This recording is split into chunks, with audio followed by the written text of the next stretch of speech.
Hello, hello. Happy Friday. It doesn't feel like Friday today, does it? I don't really think it feels like Friday for some reason. I don't know, but I am ready for the weekend. I hope that you guys are too. Welcome to Happy Hour. Happy Hour is a stream I do every Friday, more or less, at 3 p.m. Eastern, where we watch a woke training of some sort and I drink and I do commentary, and you guys get to make fun of it in the chat. And you can drink too if you want to. You don't have to, of course, not required, but you can because it's always happy hour somewhere.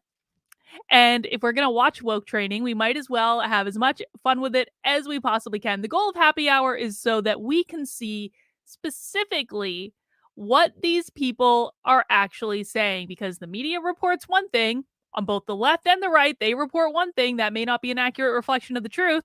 And so we go to the horse's mouth, we watch it for ourselves, we see exactly what these people are talking about, we see exactly what language they're using, so we know how to identify it, we know how to define it, because primary sources are really the only thing that you can trust anymore. Everything else comes with an agenda. So today, I just thought we'd do a good old kind of self-help one. Today we are going to be unlearning our inherent whiteness. Now you guys know, because if you come to happy hour on a regular basis, you know that you don't even need to be white in order to experience whiteness. Anyone can experience whiteness. So it doesn't matter if you are white in the chat here today, you may have whiteness by sheer virtue of the fact that you are watching something on my channel right now. And if you have any variety of whiteness at all, that means you have to unlearn it to be a good little anti-racist ally. So if you're ready to unlearn your whiteness and deal with your inherent racism that we all have, please mount that like button for me. We do this every Friday. Please make sure you're subscribed if you are not already. I am broadcasting right now on a whole bunch of different platforms. I'm broadcasting on my primary YouTube channel. I'm broadcasting on my second YouTube channel, which is called Actively Unwoke, which we're going to talk about more in a second. The reason I broadcast there as well is because I am eventually going to be moving Happy Hour over to Actively Unwoke, but I'm doing it on both for right now because Actively Unwoke doesn't have nearly as many subs as my primary YouTube channel. So I'm trying to drive some of you over there as well. You can watch on either one. It doesn't really matter to me. If you don't want to watch on YouTube, I am broadcasting on my Facebook page for as long as I have a Facebook page. Who knows when that might be. I'm also broadcasting on Odyssey and on Rockfin. So we've got a lot of different places that people can watch.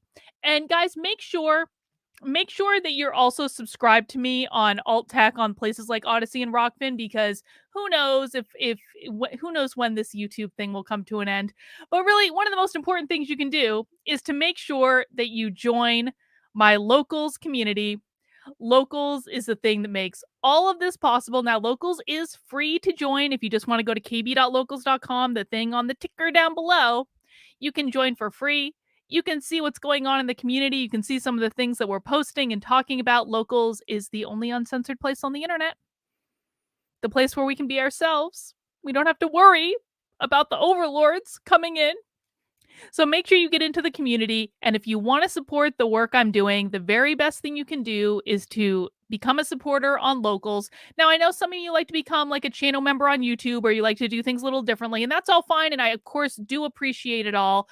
But I really do. My Locals members, you guys get some special perks. You get 2 Zoom calls with me every single week. I actually spend about 6 hours a week on Zoom with my Locals. So if you want access to that, make sure you become a monthly member for $5 a month. You can become an annual member for $50 a year, which gives you 2 months for free. You can also make a one-time gift. There are all sorts of perks to being Locals. You get Zoom calls, you get book club, you get debate club, you get Locals exclusive live streams. Locals is going to be beefing up their live streaming ability, I keep hearing. So I'm going to be able to have guests in Locals. We're going to be able to do super chats in Locals. We're going to be able to do everything that we can do on YouTube as part of Locals as well.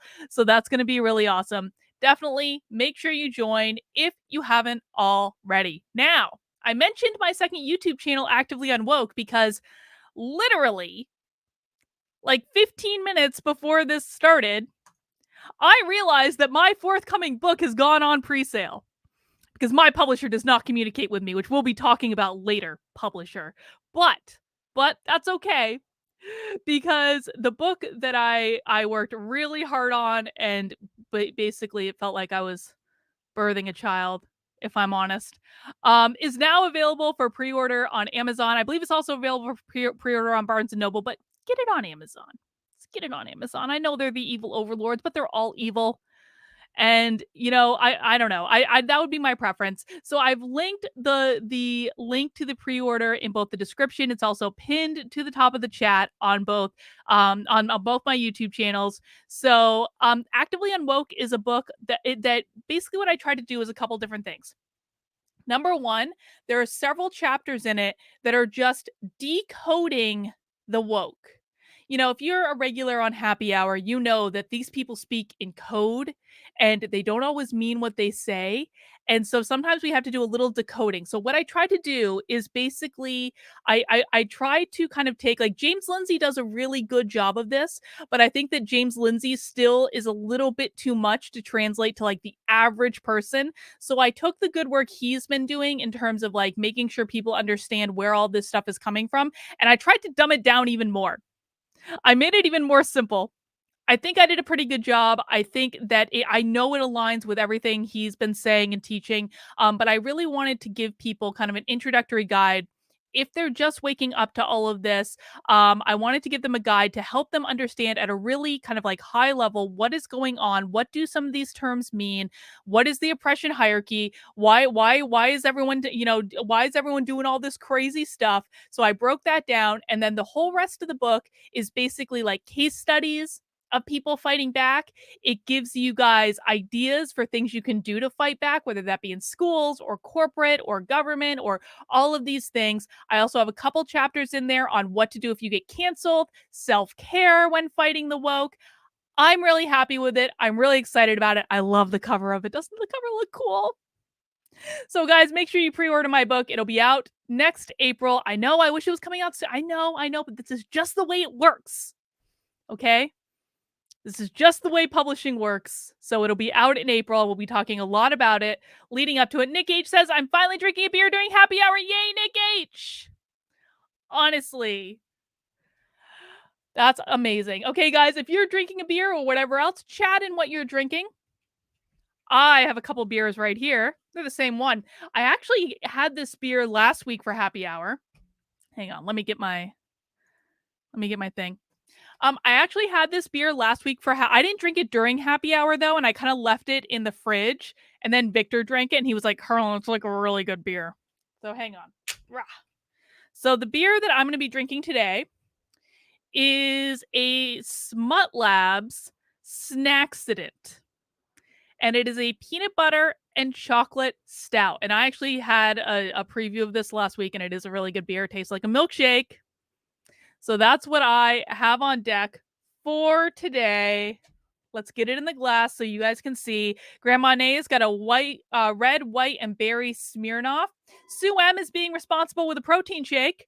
Colin has a nice coffee. That's all right, guys. You don't have to drink. Sin has a homemade wine spritzer.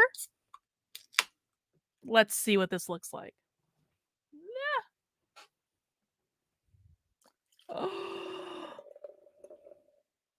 Oh, it's so creamy. Look how creamy and delicious and amazing that looks. Oh, look at the head on that. Oh my god. Oh my god. That is a lot. That's a lot of head right there. A lot. It's like, well, like 4 fingers of a jeez. I can smell the peanut butter from here. Oh, it smells so good. So that's what I'm going to be enjoying today. Let's see. One more thing before we get started. In addition to, of course, pre-ordering my book, you got to get your Unwoke Bingo card. I have a good feeling today for Unwoke Bingo. Oh, I wanted to show you guys something. I wanted to show you before we get started. Hang on, I'm going to remind myself of this in a second. But to generate your Unwoke Bingo card, it's in the description. We're looking for a line or the corners if you want to do that. If you get a bingo, just Chat in bingo. You don't win anything but bragging rights, but once someone gets bingo, then we go for blackout bingo. I feel like it could be a really good day for it. But the other thing I wanted to show you guys, okay, so I was perusing different trainings that we could watch today, and I found one that you guys are just gonna like, you're gonna get a kick out of this. Now, I decided not to do this one because, to be quite frank, it was 4 hours long. 4 hours long. I'm not doing a reaction video to a 4-hour woke training. That's too much. But I wanted to show this to you because, and yes, you can use this on your bingo card if you have land blessing. I'm giving you a land blessing freebie today. Check out this training, this other one that I was looking at, called Eliminating Harmful Patterns of Thought and Expression Rooted in Whiteness and White Supremacy. 4 effing hours. But I wanted to show you this because look at this. It's an interactive land acknowledgement. You can text in your zip code to this number to identify the stolen land you live and breathe upon and share it in the chat. It's an interactive. If anyone wants to text in where they live, the number is 855-917-5263. And this will be an interactive land acknowledgement and blessing dependent on where you live and what land you stole in the course of your existence. If someone does that, please let me know how it goes. But I didn't want to watch the 4-hour training. I was like, no. Yeah, I got a bingo just from the name of that. Yeah, exactly. 4 hours is Chinese torture. We're not doing a 4-hour video, but I had to show you guys the interactive land blessing. We're going to be doing something a lot more, I think, tame today. I think today's going to be an easy day, guys. I really do. I think it's going to be an easy day. I think this is just one of these average kind of like, woke people talking on the internet training. Brave Space Live with Tyshell and Mel. And they have a live stream on Tuesdays at 8 p.m. Wouldn't it be a shame? We definitely should not go into their chat on Tuesdays at 8 p.m. I'm sure they're very nice people. We don't want to do that. We don't want to be disruptive. Maybe asking them some tough questions, but we'll be able to educate ourselves based on the training that we're going to watch today. And hopefully we'll Kieran especially will unlearn his whiteness. Kieran has a very unfortunate name. Kieran, you need to pay special attention today to unlearn your whiteness. All right. Yes, Adrian, we could do this as part of a local Zoom. Yes, we absolutely could. We definitely could do that. All right, guys, who's ready to get started with happy hour for today? If you're ready to get started, go ahead and let me know in the chat.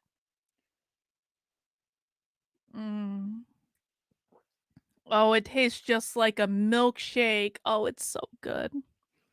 For anyone who says that they don't like beer, you just haven't found the right beer yet. Don't drink any IPAs. IPAs are just pissing contests for men to prove how bitter they can go. Drink a normal beer. Or just like a nice beefy, stouty, peanut buttery goodness beer like this. All right, people are ready to go. Let's see. Let me make sure my sound is set up correctly. Okay.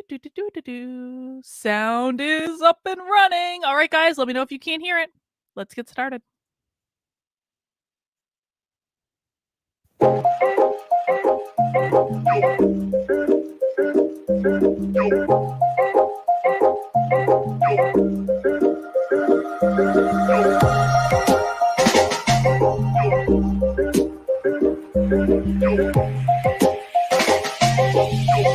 Ooh, wait.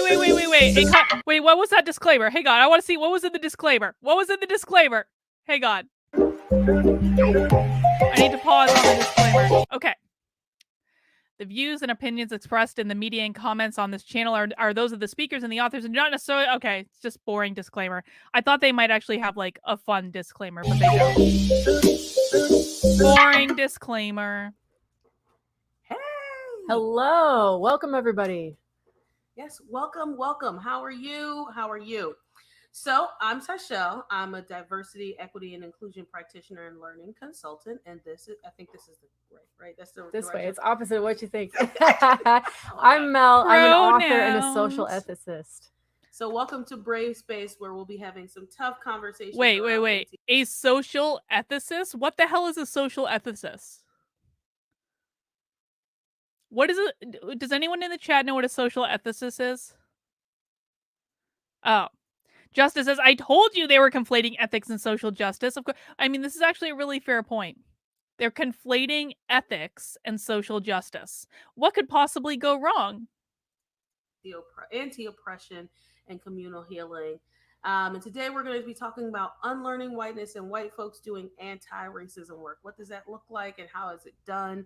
Um, and we'll go through. We actually have a special guest, so I'm really, really excited A for that. But special wait a second. guest. So we'll be having this conversation. Our guest will be with us, and then if we have enough time, because who knows how great this conversation will go, we'll go through some things that happened this week, and then an audience question. I do have one if we get to it. If not, we'll roll it to next week.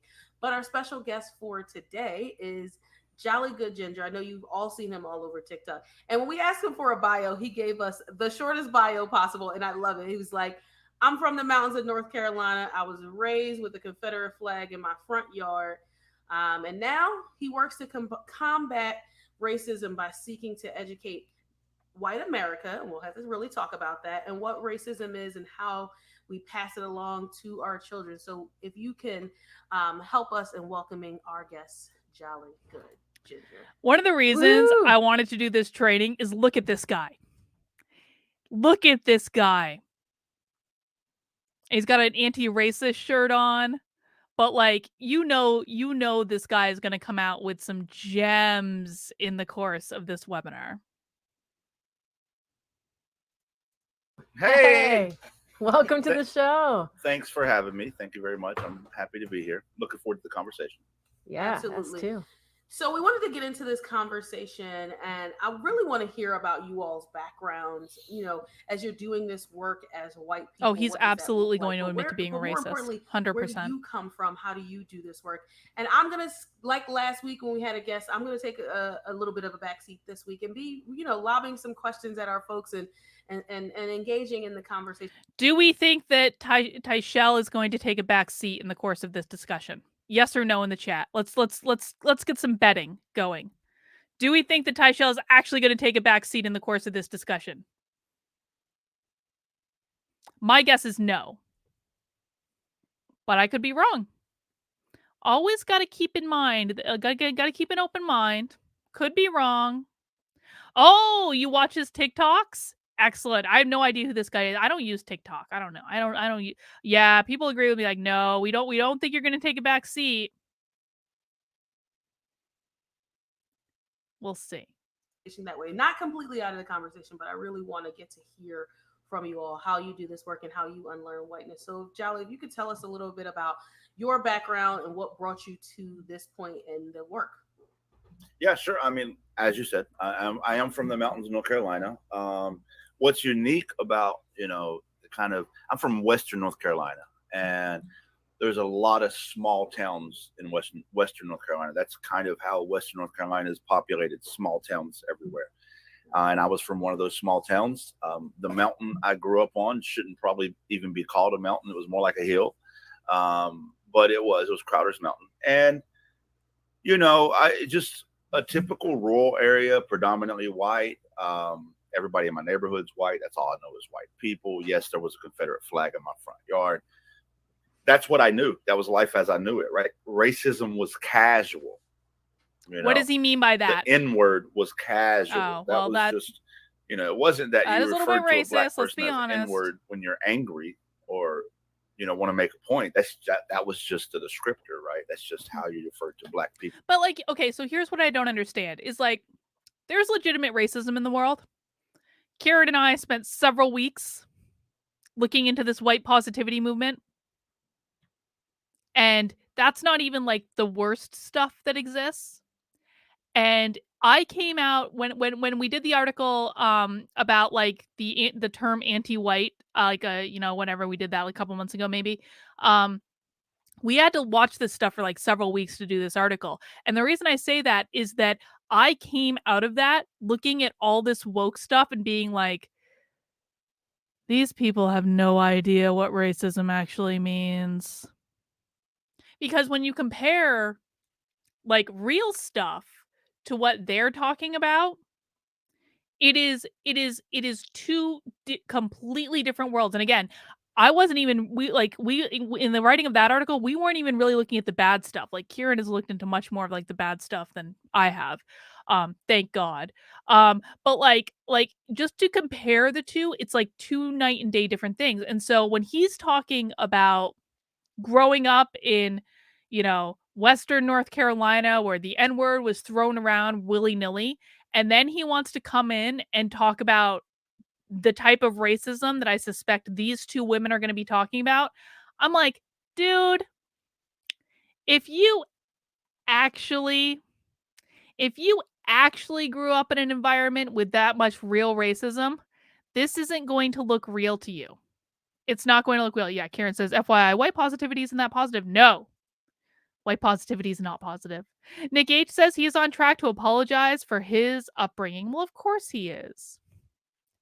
So it's all like, I cannot even tell you guys how much crazier this stuff looks now after doing like all the white positivity research. It was crazy. It's like, it is a night and day difference. In general. And so that was, kind of life for me. And it wasn't just racism, it was bigotry in general, right? Mhm. I grew up in a place where, the church I went to every Sunday and Wednesday was, fire and brimstone, if you're gay, lesbian, transsexual, transgender now, but back growing up, they always call it transsexual. They always call it. But you're going to hell. God don't approve of your life. My mom and dad had divorced. My mom remarried to a black man, and I was told that God didn't approve of her marriage and that her children were bastards because of that. That's kind of the environment I grew up in. And it was more, I call it casual racism. It was very casual racism and bigotry. And that's all I knew. That's what you grow up. That's what you see. That's what you know. And Mel, how about you? Does your background and your upbringing match that, or how is it different from what Jolly has just shared with us? I would say it's similar in the fact that I was definitely in a white bubble, not exposed to a lot of folks from other ways of life. I grew up in a farming town on the coast of California, pastor's family. And we were those quote unquote nice white people who didn't see color, more or less. And I guess the counterpoint to Jolly's experience of the overt racism, I would definitely characterize my upbringing as the covert. Oh, racism, here we go. The colorblind, the separatistic kind of like some hush hush. So in my book that you can now pre-order on Amazon, link in the chat. In my book, I talk about how, I think that we need to establish a goal for what kind of world we want, because the thing of it is that you always have to have a clear vision. You have to understand what you're moving towards. It's not enough just to say, I don't like these woke people, they're crazy. We have to establish a vision. Now, the vision that I assert in the book is that I want to move towards a color indifferent world based on individualism and meritocracy. You're hearing Mel use the term colorblind, and I think that the term colorblind, frankly, gets the anti-woke crowd into a lot of trouble. Because it's something that can easily be co-opted by people like this to say, well, you're saying that you don't see race, and obviously you see race, and that makes you racist if you say you don't see race. And you know what? It's not wrong. It's just, it is a bad term. It is an incorrect term. And what we mean when we say the word colorblind is that we aren't going to treat people differently on the basis of their race. But it's one of those things where we need to be smart about the language that we're using, because they can just as easily take that term and twist it to mean something else because it is a bad term for the concept that's being articulated. So what I assert in the book is that I want a color indifferent society. I'm not going to say that I don't look at Tyshell and see that she's black. Of course I do. She is a black woman. I am not colorblind. I can see right in front of me that she's black. But am I going to treat her differently based on the color of her skin? No, I am indifferent to the color of her skin in regards to how I'm going to speak to her, how I'm going to interact with her, things like that. So, my vision is a color indifferent world based on individualism and meritocracy. And you're going to see why, because she's going to this Mel she they person is going to take the term colorblind and twist it to mean something that it doesn't mean. And we always have to be mindful of this. And what the right likes to do is they like to dig their heels in and say, no, I'm going to use this term because I want to use this term because I know it pisses you off. Well, that's a losing battle. That's a stupid battle to fight. Just change the term. Change it to something that's frankly a whole heck of a lot more accurate anyway. Comments about other people, right? There were a lot of migrant farm workers in my town, very segregated along white and Latinx lines. Latinx, so for us, bingo it was, word. It was just, it was something that we didn't have to address or think about it because we weren't the problem, more or less. But I did remember, still remember to this day, watching a white pastor in our church take aside one of the only black men in the whole church of like 2,000 people, and like very condescendingly explaining to him that, you know, we don't support Bill Clinton because he's a Democrat, and that's really bad. Like, you can't be a Democrat and be a Christian. And like singling out this only black guy to like talk down to him and like belittle him and tell him what to believe politically. And that guy like didn't really come around to our community anymore very much after that, right? But like not so seeing things like this, but not really having the language to understand why it felt the way it did or it worked the way it did, until I got to college and I had a Nigerian roommate named Peju. And she, I don't know if it's because I was saying colorblind, covert racist things, or I don't know what prompted her to do this, but she invited me to read the book Black Like Me with her and talk about it. And it was like super amazing that she decided to educate me.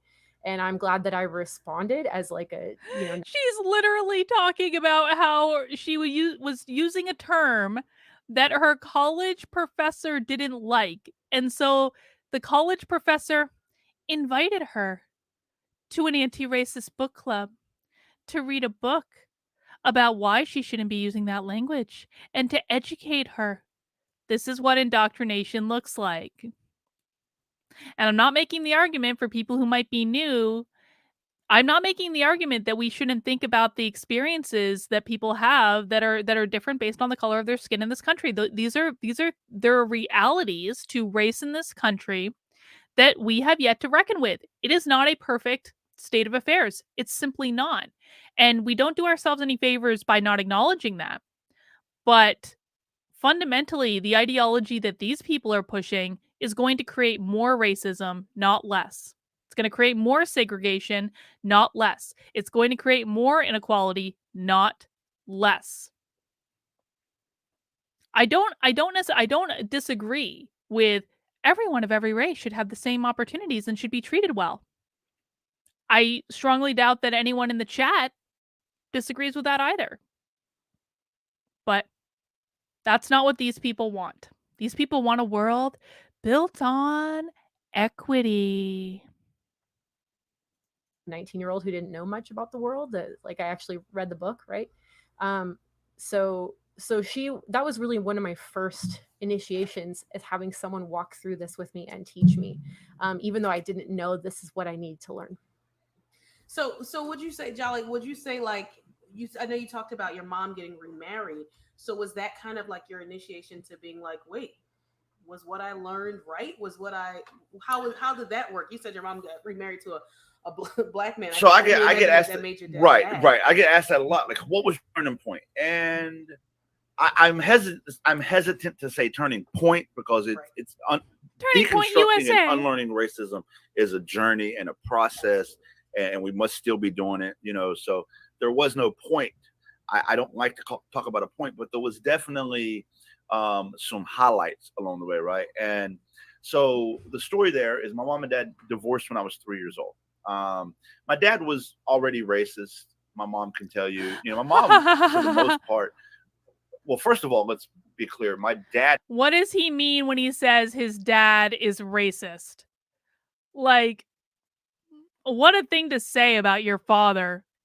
I mean, maybe it's true. Maybe his dad is a legitimate racist. I don't know, but I'm anxious to hear what exactly he means by this. Dad married my mom when she was like 14. And my dad at the time was 19. I was born when my mom was 16 and my dad was 21. So, obviously my mom's very easily influenced, in that environment. So, my mom can tell you times my dad did some pretty, outlandish stuff. There's a story she'll tell you about a time that her and my dad's friend, Simon, who I knew growing up too, and his wife, and then my dad were all they went to a store, and my dad saw two girls get out of a car and go into the store, two white ladies, and there was two black men in the car, and it was about 9 o'clock at night. Let's see. TPS says, I read Black Like Me in middle school. I don't know anything about that book. It might be a perfectly nice book. I don't want to make any assumptions about books that I haven't read unless they're obviously written by a crazy person. So if you guys have read the book, let me know about it in the chat. And he wasn't happy about that. Wasn't happy that these black men were in town or that they were with a white woman. And so Simon and my dad instructed my mom and the other lady to go beat up the girls and teach them a lesson. And then they went and beat up the dudes. And that was that's my dad. So anyway, they divorced when I was 3. And yes, my mom did remarry to a black man. And my dad was awarded custody of me. Now I attribute that to a white lady married to a black man's not getting custody of her white child in the 80s, right? This is the early 80s. You're not getting your child. So my dad got custody of me. That seems a bit presumptuous. And from that point, I didn't Maybe see it's because dad was actually making money and mom wasn't. A concerted effort to keep me away from her. And my dad pretty much, 2 things. Number one, my dad's racism. Right, there's a trope that says black men are out to steal white women. That's a thing. That's a belief. That's part of. To be fair, the stereotype that is literally. Honestly, I don't know anything about this guy because I don't use TikTok, but it does actually sound like his dad is a little bit racist. So let's acknowledge that. But at the same time, I have to say that when you compare real racism to what these two are selling, they're 2 completely different things. And I don't know why that can't be acknowledged. Just because racism exists and it's bad doesn't mean that we embrace nonsense that is going to fundamentally destabilize our society and lead to a little Maoist cultural revolution in the United States. Also, anytime someone is obviously working through issues with their parents on the internet, it gives me pause. Right? Anytime I see a podcast that's like, mommy was a narcissist, and so now I'm going to talk about narcissism all day and cluster B personality disorders and diagnose people on Twitter with cluster B personality disorders because I'm working through my feelings about why mommy was a narcissist, I'm going to be like, dude, there is a time and place for that, and it's called therapy. Same thing with this guy. Daddy was a racist. Okay, yeah, that may very well be true. He doesn't really sound like the nicest guy in the world, to be honest. And I'm sure you have many feelings about daddy being racist, especially since it seems like mommy remarried to a black man. But that doesn't mean all white people are racist. That doesn't mean all white people are racist and have to unlearn their whiteness. Correlation does not equal causation. My God. An implicit bias is built into racism.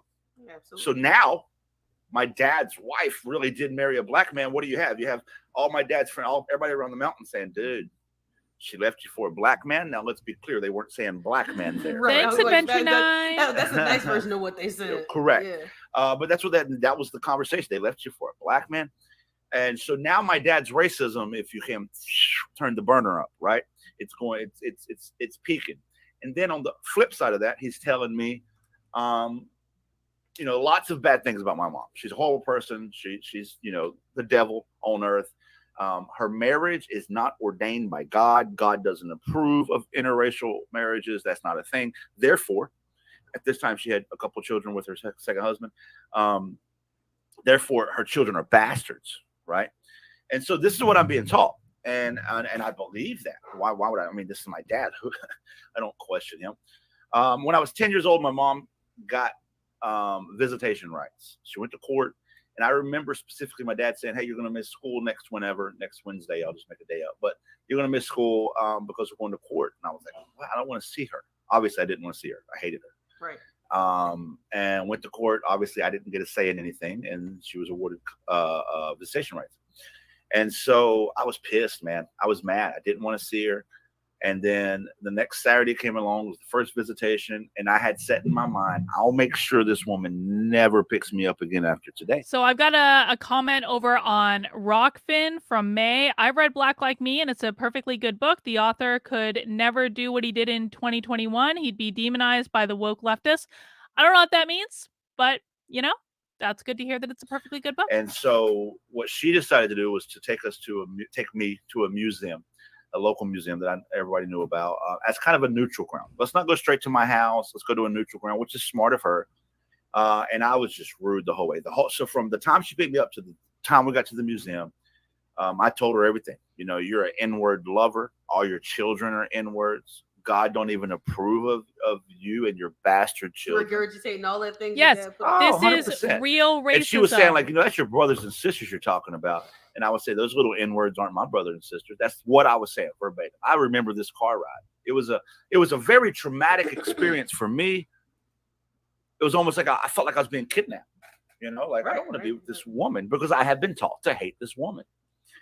So anyway, she tolerated me for like 2 hours, 3 hours at the museum, and then took me back. And I was not nice the whole time. So I told my dad, I said, listen, because she had visitation every other Saturday. I said, in 2 weeks, time, 10 o'clock, whatever time, she won't be there. Don't worry about that. These visitations over, I assure you that. 2 weeks come along, she pulled up. And I couldn't fucking believe it. I said, she's picking me. Oh my God. I couldn't believe it.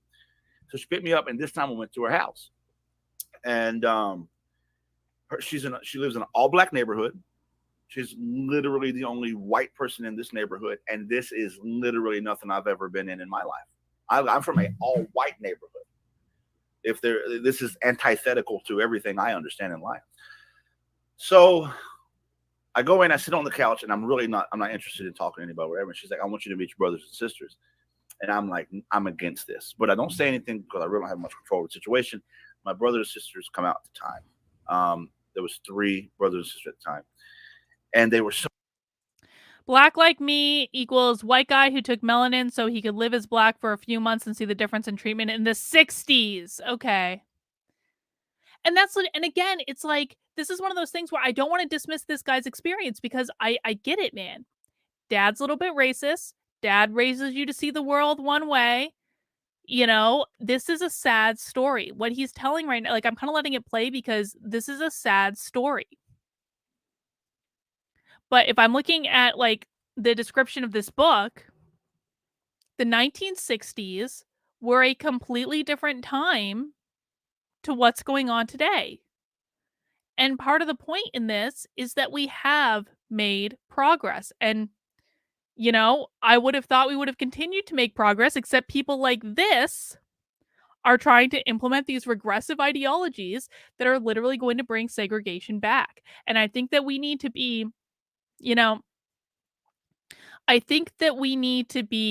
honest and open about the fact that there are different experiences that people have in this country based on race. Now, we can talk about socioeconomic status.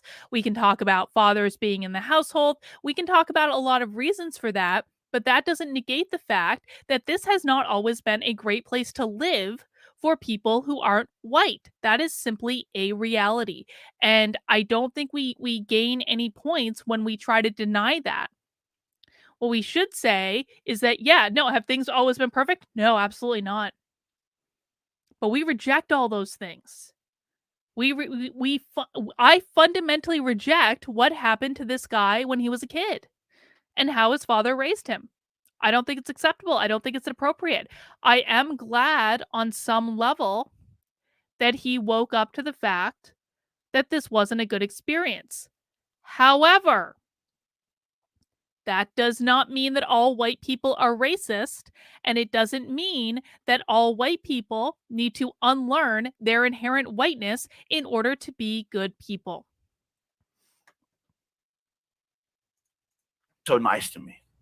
Hey, Russell, I was like, why do they want to see me for? Well, as it turns out, my mom had told him lots of nice things about me. This is your older brother, this, that, this. And every part of me wanted to be an asshole. I wanted to tell them how I feel about everything. Now, granted, they're younger than me, and I'm only 10. Okay. So they're not old. And they're just excited that, my brother's showing me his Ninja Turtle, and, and my sister's showing me her Barbie doll. And I'm like, I can't be mean to him. Could not bring it in my heart to be mean to him. So they were there and I was there. I can't say I was kind. They were kind. I wasn't. And then 2 weeks later, she picks me back up. And then this cycle starts. And I start developing a relationship with my brothers and sisters. And then they had a basketball goal. And I fucking love basketball. So I grow up, basketball is like my thing. I love basketball. And so I found out that a basketball goal. The irony of this is that the same kind of epiphany that this guy went through when he realized that his black brothers and sisters were like kind of fun and awesome to be around. This is exactly the same epiphany that woke leftists need to go through about Trump supporters. It is exactly the same thing. It's exactly what happened to me when I went to that Trump rally and I realized that not all Trump supporters were evil people. Or that, I didn't meet any Trump supporters that were evil people. They need to go through the exact same epiphany that this guy went through. And I mean, maybe one of the tragedies of this whole thing is that these people really only think that these things flow in one direction. They just think that they are the only ones who are the misunderstood ones. But they're not. They're not. Anytime you get into these tribalist mindsets and you say everyone of one group is like this and everyone of one group is like that, well, inevitably you're going to be wrong. Now, sometimes we have to make generalizations because, on places like Twitter, you have a certain amount of characters and like you can't account for every single, exception. So sometimes we have to make generalizations, but I think what causes problems is when people get so hunkered down in their generalizations that they literally refuse to see that doesn't apply to everyone and that you could be wrong. No matter, like, it's always important to keep an open mind and say, you know what, I could be wrong about this. And especially if you have a negative perception of someone, like, or of something or of a situation or any of these things, like say, I hope I'm wrong. Like it would be best case scenario if I was actually wrong in this circumstance. TPS says college kid in 2010 reading Black Like Me is super ignorant if no idea of the 60s or thinks it's all still like 1960s now. It's funny because so in the chat I had with Chalkboard Heresy a couple weeks ago, which is still up on the channel if you guys want to take a look at it.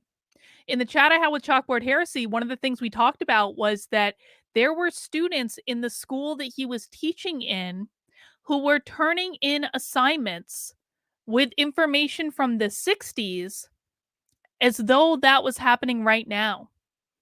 So they were being taught by someone in their lives, whether it be their teachers or their woke parents or whoever. They were being taught that things that happened in the 60s were literally happening right now. They did not understand it wasn't a present day thing. They didn't understand that we live in a completely different time now. So we might joke, but that's actually real. That's real. Nomad88 says he looks like a plant for one of the alphabet agencies, aka Fed. I don't think he is. I'm not getting that sense of him, to be honest. But I could be wrong. I don't think he is. I don't think he's a Fed. I think he's a guy that probably had a very racist father growing up, whose mother happened to marry a black guy, who realized that all black people weren't evil. That's a good life lesson to have. That's a good learning experience to have. But it doesn't mean all white people are racist. Well, like 2 houses down, we go on there. They're yeah, you can play ball with us. Oh, great. Start playing ball, and then I get to know the other people, other kids, not really the adults, but the kids in the neighborhood. And it just starts dawning on me like, this is chill. This is cool. This is not, however, what my dad told me is happening in the bad neighborhood. This is not what my dad told me is happening in over there, right? This is how racism is taught. It's taught by, oh, you're going where? 2nd Street? Be careful over there. That's the bad neighborhood.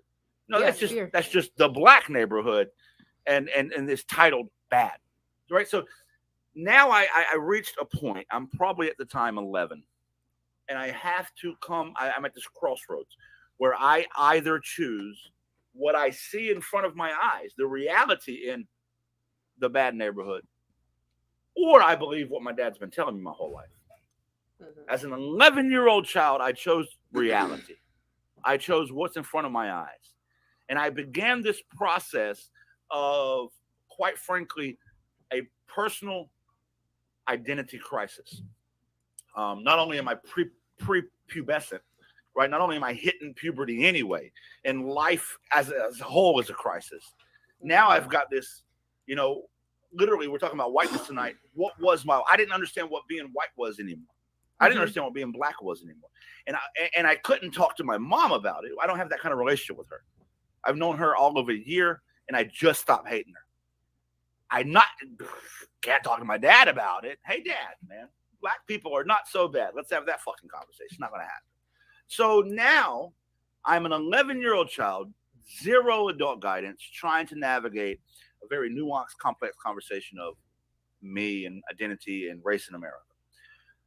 So I started just, using what resources I had, books and this and that. And I read Dr. King's book, and I read Malcolm X, the biography on Malcolm X. I read speeches. I used to like to read. I got a lot of joy out of reading speeches. In my head, I would imagine the speech happening, and I'd read them, and I enjoyed it. And things just started speaking to me. And I started realizing, like, wow, this is literally a different experience than my America. I'll never forget one of the most. Okay, so we have a chat here. Let's see. The rare white male race grifter. The thing of it is I don't actually think he's grifting right now. Not yet. Now, again, I don't know this guy. Apparently, he does stuff on TikTok. I don't use TikTok at all in any way. So I have no idea who this guy is. But right now, what he's kind of coming across to me, and you guys can chat, and if you're having a different impression of him, but based on the story that he's telling, not based on the t-shirt, based on the story that he's telling, it seems to me that he kind of went through a similar experience to what I did when I went to the Trump rally and I realized that not all Trump supporters were evil Nazis. Except it happened to him when he was a kid, and his father had taught him that, black people were bad and you don't want to associate with them. And he went through kind of a similar realization that, no, they're not bad. They're actually kind of great. I like playing basketball with them. They're good people. They're not bad people. And so I have to have some empathy for that.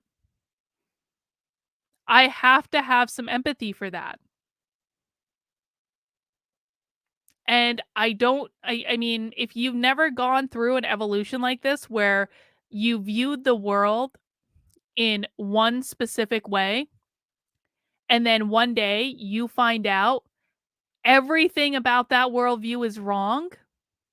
If you haven't been through a process like that, I mean, it might be a little bit more difficult to understand, but I do have empathy for that. And so it could be one of those things where he was like, "Oh my God, if there are other people out there, maybe I'm being too generous, but I'm going to be generous for the moment. If what's going on in his head, because like I know when this happened to me, and even still today, I'm like, oh my God, like if only people on the left knew, that half the country isn't evil. They aren't evil terrorists and and insurrectionists and like, racists and all these things. Like, I would love for people on the left to wake up. If he's doing that similar thing, I kind of get it, but we're going to see as this goes on. The eye-opening moments of my life was I was watching an old interview of Malcolm X on the TV, and he really just hit the national spotlight. Like Malcolm had just become, national spotlight, and the guy on the TV was saying, "What's your last name?" It's not X. What's your last name? And the guy and Malcolm X, I don't know my last name. That's why it's X, because we don't know. I've never had a family name. My family name was taken from me and assigned to my great grandparents from the slave master. And what you have to understand, as me being a good old boy from the mountains, okay, me being a good old Southern white boy, my family name was taught to me as everything. Yep. Whatever you do, uphold your family name. Whatever you do, make your family name proud. Whatever you do, this generation has to be better than the last generation for the family name. That's what I knew. This had been beaten to me since I was a child. Literally, it was an important value of being white where I'm from. Yeah, being where I'm from, but being white is all. A lot of people think that about me, and maybe he is. It's possible. I'm not going to lie and say there are no grifters out there, but I also know that that's not why I'm doing any of this. I know a lot of people think I am. And so unless, like, at least for me, unless I have more than just circumstantial evidence that someone has to exhibit a pattern of behavior for me. Again, maybe this guy has, maybe on his TikTok videos that other people have seen that I haven't, he's exhibited a pattern of behavior that is in line with a grifter. Maybe he has, but I haven't seen that yet. And so I can't make the assumption based on what I've seen so far that that's the case. I have not been presented with evidence yet.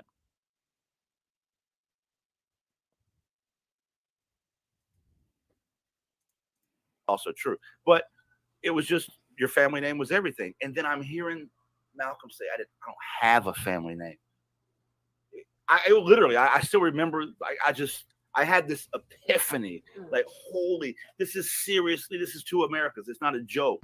This is reality. It's not a conspiracy theory. It's not nobody's pulling the race card. This is fucking real. And his experience and my experience are not the same. And that almost hang on. Now, he's having this realization when he's a kid, so I have to give him some grace in that. But no one's experience is exactly like everyone else. Just because you're white does not mean you have a certain experience in this country. Just because you're black does not mean you have you are destined to have a certain experience in this country. Just because you're Latino does not mean you have a certain experience in this country. There's so many other factors that dictate your experience, the most major of which is your socioeconomic status. Black kid from a rich family, gonna have a really different experience than a black kid from a poor family. White kid from a rich family, gonna have a really different experience than a white kid from a poor family. And again, that's not to say that there are not. I do believe there are unique experiences based on race that some groups have. I do. Sorry, I do.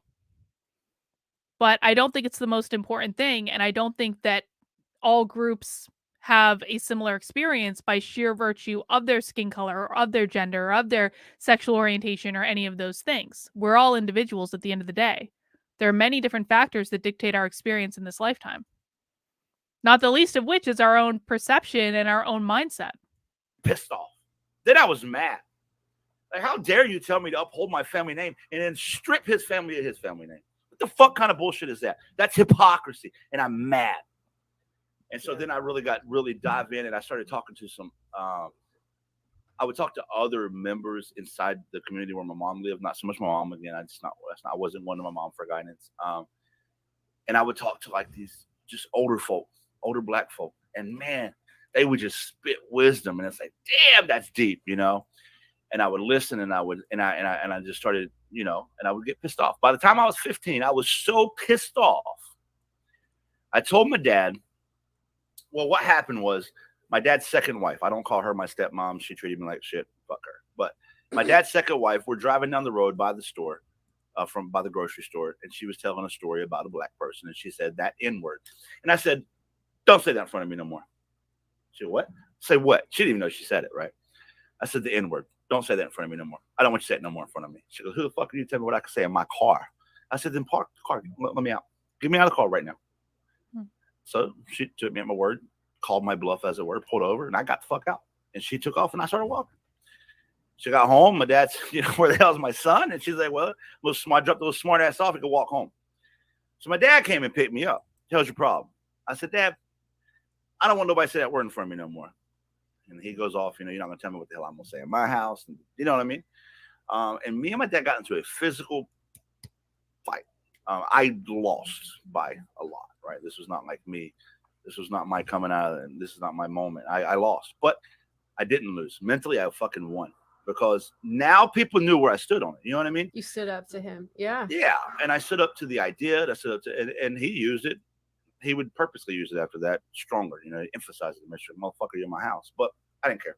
And so from that was that, I guess that was really my coming of age, in terms of choosing reality over tradition, right? Choosing reality over what I've been taught. And for me, ever since then, it's been a journey. You know, I know people watching don't know, but we were talking about an email that somebody sent you even before I came on your show, and they said, you know, he started this last year. No. I've been doing this a really, really long time. And I want to get into that too. So, but yeah, I want to ask Mel, was your journey not taking a back seat that in any way? Like when you found out, like, this is not what I do. See, I think this is going to actually be fascinating to watch, because we have this guy, and I do, guys, I'm sorry if you disagree. I do believe this guy has actually experienced legitimate racism, and that obviously has had an impact on him.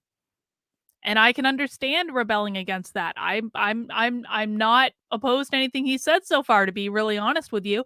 But Mel, they is going to have a completely different experience, because we already know at the outset, like, he's talking about overt racism. She introduced the topic as saying covert racism. So she ain't going to have any story about, I got into a fist fight with my dad because he was saying the N-word. I bet you she's not. Maybe I'm wrong. Let's see. Or this book is very, like when you said you read Black Like Me, that book, or what, Black Like Me, because I think there's also a White Like Me by Tim Wise as well. But when you read that, like, what kind of resonated with you? What was like, wait, that's not what I see? Like, what kind of stood out to you? You know, it wasn't a single epiphany moment. I can't thank you so much for sharing your story, because like mine was such a slower process, because I was in such a white bubble for such a long time. Even my university was like 94% white, you know. So you know, I came at it really, I think, full throttle in grad school, studying under a queer Black feminist pastor, learning about the Black church and learning about all these ideas intellectually, but not having the same access to Black communities, and not wanting to force myself into those communities as well, right? Like, unless you're invited in, you have a reason to be there. Like, as a white person, you don't want to just like walk in and be like, hey, you are all my friends now, I'm going to tokenize you, and like, you know. Which you would be surprised to know that I get asked, like, people, I've had white people ask me, how do I make Black friends? And I'm like, I don't know. I would not be surprised to know that at all. Because this is what woke leftists do. We haven't talked about this in a while. Okay, so this is like what woke leftists do, is they don't know actually how to just have normal conversations with Black people. They have no idea how to have normal conversations with Black people, because they don't see them as a normal person. They see them as a race, and they're like, "Oh, I have to be friend. Like I have to be friends, so I'm being inclusive." They don't get to know them as people. They only know them as the color of their skin. And so it doesn't actually surprise me at all to hear someone say, like, you know, I have these problems with like these woke white people that are coming in and they don't know how to even be like just normal. They just want to have black friends. I was like, go do. Wokeism makes people more racist, not less. When my friends first started like getting sucked into like this pod person mentality, I started noticing that I would treat black people very differently. Like I would like walk on eggshells whenever I would talk to black people. I was like, "What are you?" And there were times I was like, "What are you doing? Like, why are you treating them differently based on the color of their skin?" But like my woke friends were influencing me in this regard, and this was like all I was hearing from like my woke friends was like that I have to decenter my whiteness. It makes you more racist. It doesn't make you less racist. Regular stuff. How do you make regular friends, dummy? Right.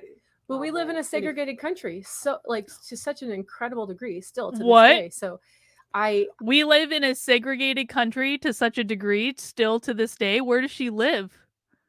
Why doesn't she just move into a black neighborhood? I'm so confused. I definitely appreciate your story. Does she know what Jolly, segregation because means? It's like a lot of white people don't have access to that. I think until a lot of us, and this was the case for me, until I had a Where a can't black black person in my people life who was go? willing to educate me, or until you start seeing that some of these myths you were taught to believe, these hateful, bigoted myths, aren't true and are so stupid and divisive for so many reasons. You know, I think it's almost impossible for white folks to see it. I mean, I think it's still that same, but Wait. the points that I'm seeing for the both of you is that access to what you weren't around, what you were kept away from, what you didn't see, right? Exposure. So all of that, what becomes access, which is so funny to me, and I'm just mirroring that with, because me and my friend, one of my other friends, we talk about this in. I mean, this is like some Robin DiAngelo level shit, right? Because like we know from reading Robin DiAngelo's books that she was raised as a sheltered liberal white lady that never was around black people. So it is an issue of exposure, and that's very true, but it's also an issue of like, it's not like black people aren't Martians. They're just normal people. But these people never learn how to interact. Like, they only see them as the color of their skin. Liberal white women are the most racist of like any category. Yes, I realize that I just made a generalization and I said earlier that you shouldn't do that, but I'm going to say it again because I mean it. Liberal white women are the most racist group. I shouldn't say liberal. Progressive white women, woke white women are the most racist of all groups. They say racist stuff all the time. They have the most propensity to actually use the N-word of any group. I never even heard anyone use this word until I started listening to more like woke trainings and like reading their articles, and they would just be like, "Yes, I casually used to use that word." Like, what? Like, I'm sorry, I grew up in Vermont, which is like one of the whitest states in the entire country. And it was made very clear to me from a time I was very young, like, that is not a word you say. And I swear like a sailor. And I'm like, no, not just casually flinging that word about. Yet when I started reading all the woke, like, articles that these women would write, they talk about like they talk about, they're like, oh yeah, I just say the N-word. I'm like, what? Who does that? My God. Which is windows and mirrors, things that reflect your experience and things that are different. And one of the windows for me is that I grew up like very much like Jolly in a very black neighborhood, but you know, I was black inner city neighborhood. And every inner city black neighborhood has like one white guy who everybody's cool with, and they call him black whatever or white whatever. Like, oh, that's white Mike. Oh, that's black Mike. That kind of thing.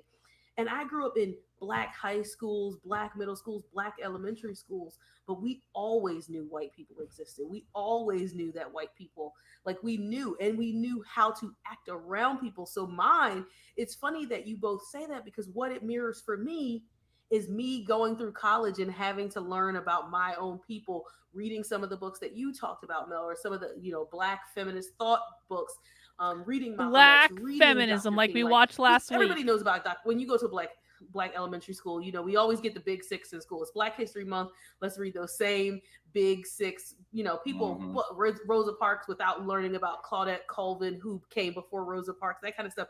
So I always knew that, but it wasn't until I was in college that I was like, wait a minute, something ain't right. So it's funny that even, and I think this is something that oh God, I can't remember her name. Jane Elliott said that we all, if you were educated in the American education system, you were taught racism is part of it, right? Yeah. It's a part of it. It's indoctrinated, and then it's for so many. This is why If people you were who, educated in an are American, arguing- we've jumped into crazy train. We've jumped on the crazy train. Tyshell said she was going to take a back seat. She's definitely not taking a back seat, so we were all right about that. If you are educated in the American education system, you are educated in racism. Okay, based on what? What evidence? How are you defining racism in this specific case? What does that even mean? that CRT is happening in elementary schools, even though it's not, and it's not happening until college. Right. Yes, it is. Did anyone watch the Secretary of Education lie on The View yesterday? We're not teaching critical race theory in school. Yes, you are. Kimberly Crenshaw ran a critical race theory summer school just a couple months ago, where if you look in the program, there was a whole track about how critical race theory is integrated in public schools. There are whole conferences. Fucking Kieran was just looking at a book earlier because we were like on a Zoom looking at it. Like he was looking at a book specifically about critical race theory in education. There was a whole flipping chapter we were looking at it, and it was a little bit crazy of a chapter with the brief paragraphs that he read. There's a whole effing book about this. They're not even covert about it. They're just lying. Because it's happening in college, right? So that to me is such an interesting thing. But one of the things I want to ask you all is, like, when you think about this, what like some of the mind shifts and specifically, I know, Jolly, you talked about this a little bit, but like, how did some of your relationships change with the people around you? Like both very white relationships, maybe family or friends, or Black people that you started to know. How did that really shift for you all? And I'll throw it to Mel first, and then Jolly, you can follow up with how that shifted for you. Sure. Yeah. So for me, I think it was this implicit fear. I think there are two things. I think colorblindness for a lot of folks, it really turns into diversity erasure. Like and I've actually been told this by white people in my life, like, let's just not talk about it. Like, let's just everyone act normal, without really unpacking that normal to them means white. You want everyone to be white. And if they're too ethnic or too spicy for you or whatever you have you. Does anyone in the chat think that normal means white? Does anyone in the chat actually think that normal means white? Because the only people that I hear saying that normal means white are woke, progressive, white women. These are the only people I hear talking about how white means normal. Non-white means abnormal. No one really thinks that. And this is an example, guys. This is another concept I wrote about in the book that you can pre-order now. The link is in the pin to the top of the chat. But another concept that I wrote about is that one of the ways in which we have to fight back against these people is to fundamentally reject their premise. You have to reject their premise. Reject it entirely. Well, white just means normal. All white people think that to be normal is to be white. No! I reject your premise. We do not see the world in the same way. We have a fundamentally different view of the world. And this is a trap that a lot of people fall into because they're like, but Carlin, like the woke say that all white people are racist. So what? If someone told you that the sky was purple, would you just believe them?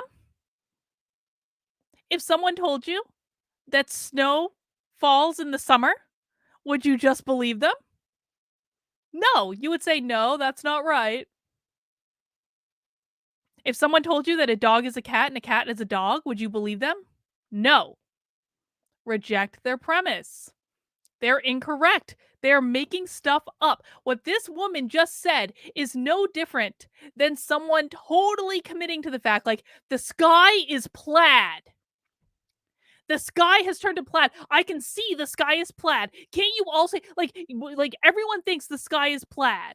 It's like the equivalent of a crazy person preaching on the side of a street that the sky is plaid and that there's a spaceship right above us right now and that everyone can see it. And like, if you can't see it, that means you're a bigot. You say, no, that's not true. And there's no further discussion needed. You do not need to get people like this to agree with you in order to reject their premise. You do not need validation from crazy street preachers in order to reject their premise. Just say, nope. No, I don't think that normal means white. I don't think that white is the default. No, you are wrong. You are incorrect. We do not view the world in the same way. No validation is required. No discussion is required. No agreement is required. Simply reject the premise. Like, You know, am I y'all allowed like to say? spicy food? Am I allowed to say spicy? I don't know. Yeah, the, but that's the thing. You know, it's not questioning that white normativity where the white people are allowed to remain in the center and be anonymous. That, I think, was waking up to that and understanding that was really powerful. And the second thing, I can't remember my train of thought, so I'll kick it to Jolly and then we'll come back to me. No, so I agree with you in terms of white is normal, right? That's what we're taught. That's the standard. No. That's American white supremacy. In August, I gave a speech in Kenosha. I was very honored to be welcomed to be a guest speaker there. Oh, wow. And in my speech, I even said just that. I said, people say, let's not talk about race, because in white America, if you don't talk about race, it doesn't exist, right? So it is true. Here's the thing. I often say this. I say it as a shock factor to get people's attention, but I say I love racists. I love them. I love racists. What? Let me tell you why. And you love racists too. Let me tell you why. Your mama's a racist, your daddy's a racist, your uncles are racist, your aunts are racist, your cousins are racist, and you love them. See, I was taught racism by a man that I love. I was taught racism by a man who, when I scraped my knee, would hug me and say, it's okay, and here's a Band-Aid. I was taught racism by a man who took me trick-or-treating. Sorry. So I was taught racism. My dad, it's hard to talk about that, you know. But I was taught racism by my parents, you know. And when you're taught something by somebody you love, you don't see the bad in that something, right? Because you got to understand, racists are good people.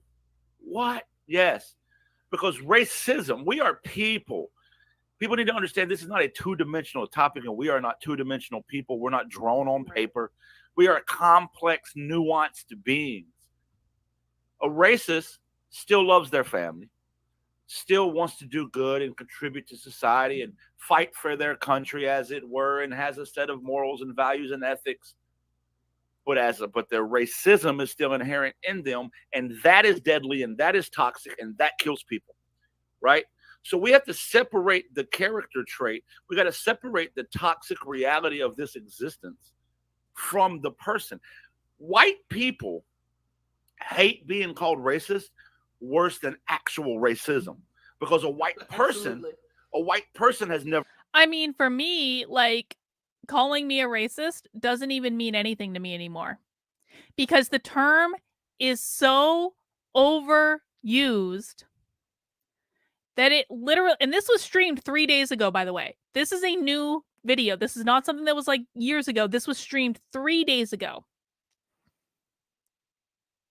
The term racism is so overused that it no longer means anything. Again, this guy is coming from a background where he actually did deal with, it seems, based on what he said, actual racism.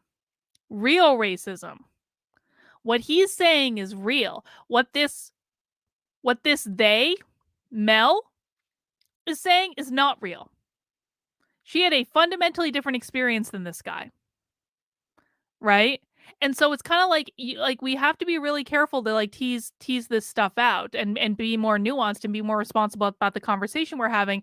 But the fact of the matter is that if this guy calls me a racist, or especially if Mel calls me a racist, I don't hate it at all anymore. It just doesn't mean anything. I fundamentally reject the premise of how they specifically is defining racism.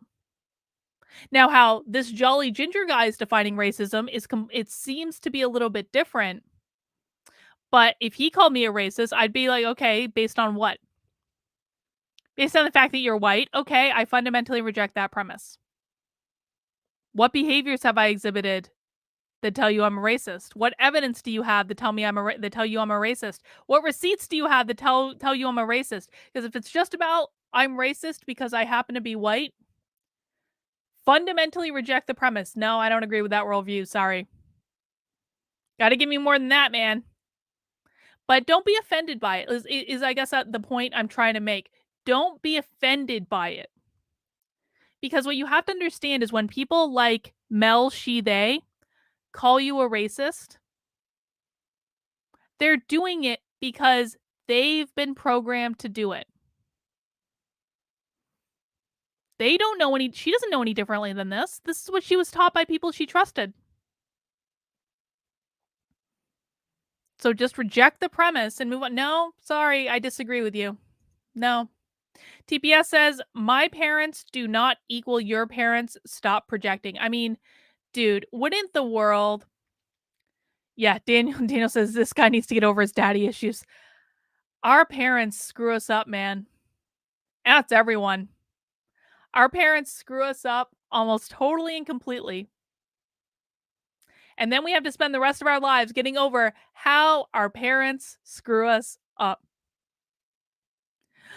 All right, guys, if you're enjoying this stream so far, please make sure you mount that like button. We do happy hour every Friday at 3 p.m. We watch a different woke training or stream every time, and we talk about it. But make sure you mount that like button. Make sure you subscribe on whatever platform you're watching right now, whether that be YouTube or Rockfin or Odyssey. And of course, make sure you join my locals. It's in the ticker, kb.locals.com. It's free to join. Keeps you in touch with me just in case I get banned off of YouTube, which will inevitably happen, I'm convinced. But make sure you're subscribing on Alt Tech, supporting your favorite creators on Alt Tech. It's really important. It's the only way to fight what big tech is doing to us. Let's keep going. Oh, actually, Nick H. Their own standard applies. They are racist too. Well, they will admit that, though. Because like they'll flat out admit it. I bet you that, but like, yes, I'm white, therefore I am a racist. Yes. Because when they're using it to describe themselves, they don't view it as an insult. They only use it as an insult when they're using it to describe other people. Ever experienced racism?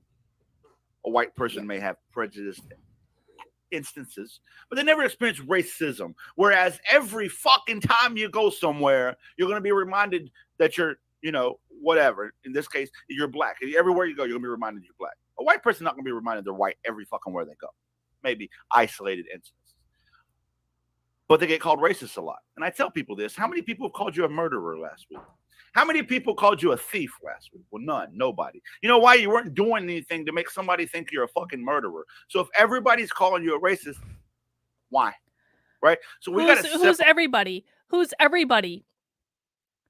Woke white people that have a fundamentally different worldview? If an entire group of crazy people have congregated together and decided that I'm a racist, I am not obligated to buy in to the worldview that has caused this scenario. Sorry. Now, if they can come and provide a list of receipts, say, Carlin, you did this X, Y, B, and Z, then we can have a conversation. But in all the times that I've been called a racist in the past couple of years, I have yet to have one single person provide me with any receipts at all about any behaviors that I have ever engaged in that would constitute me being a racist. If someone has those receipts, I welcome you to bring them forward to me.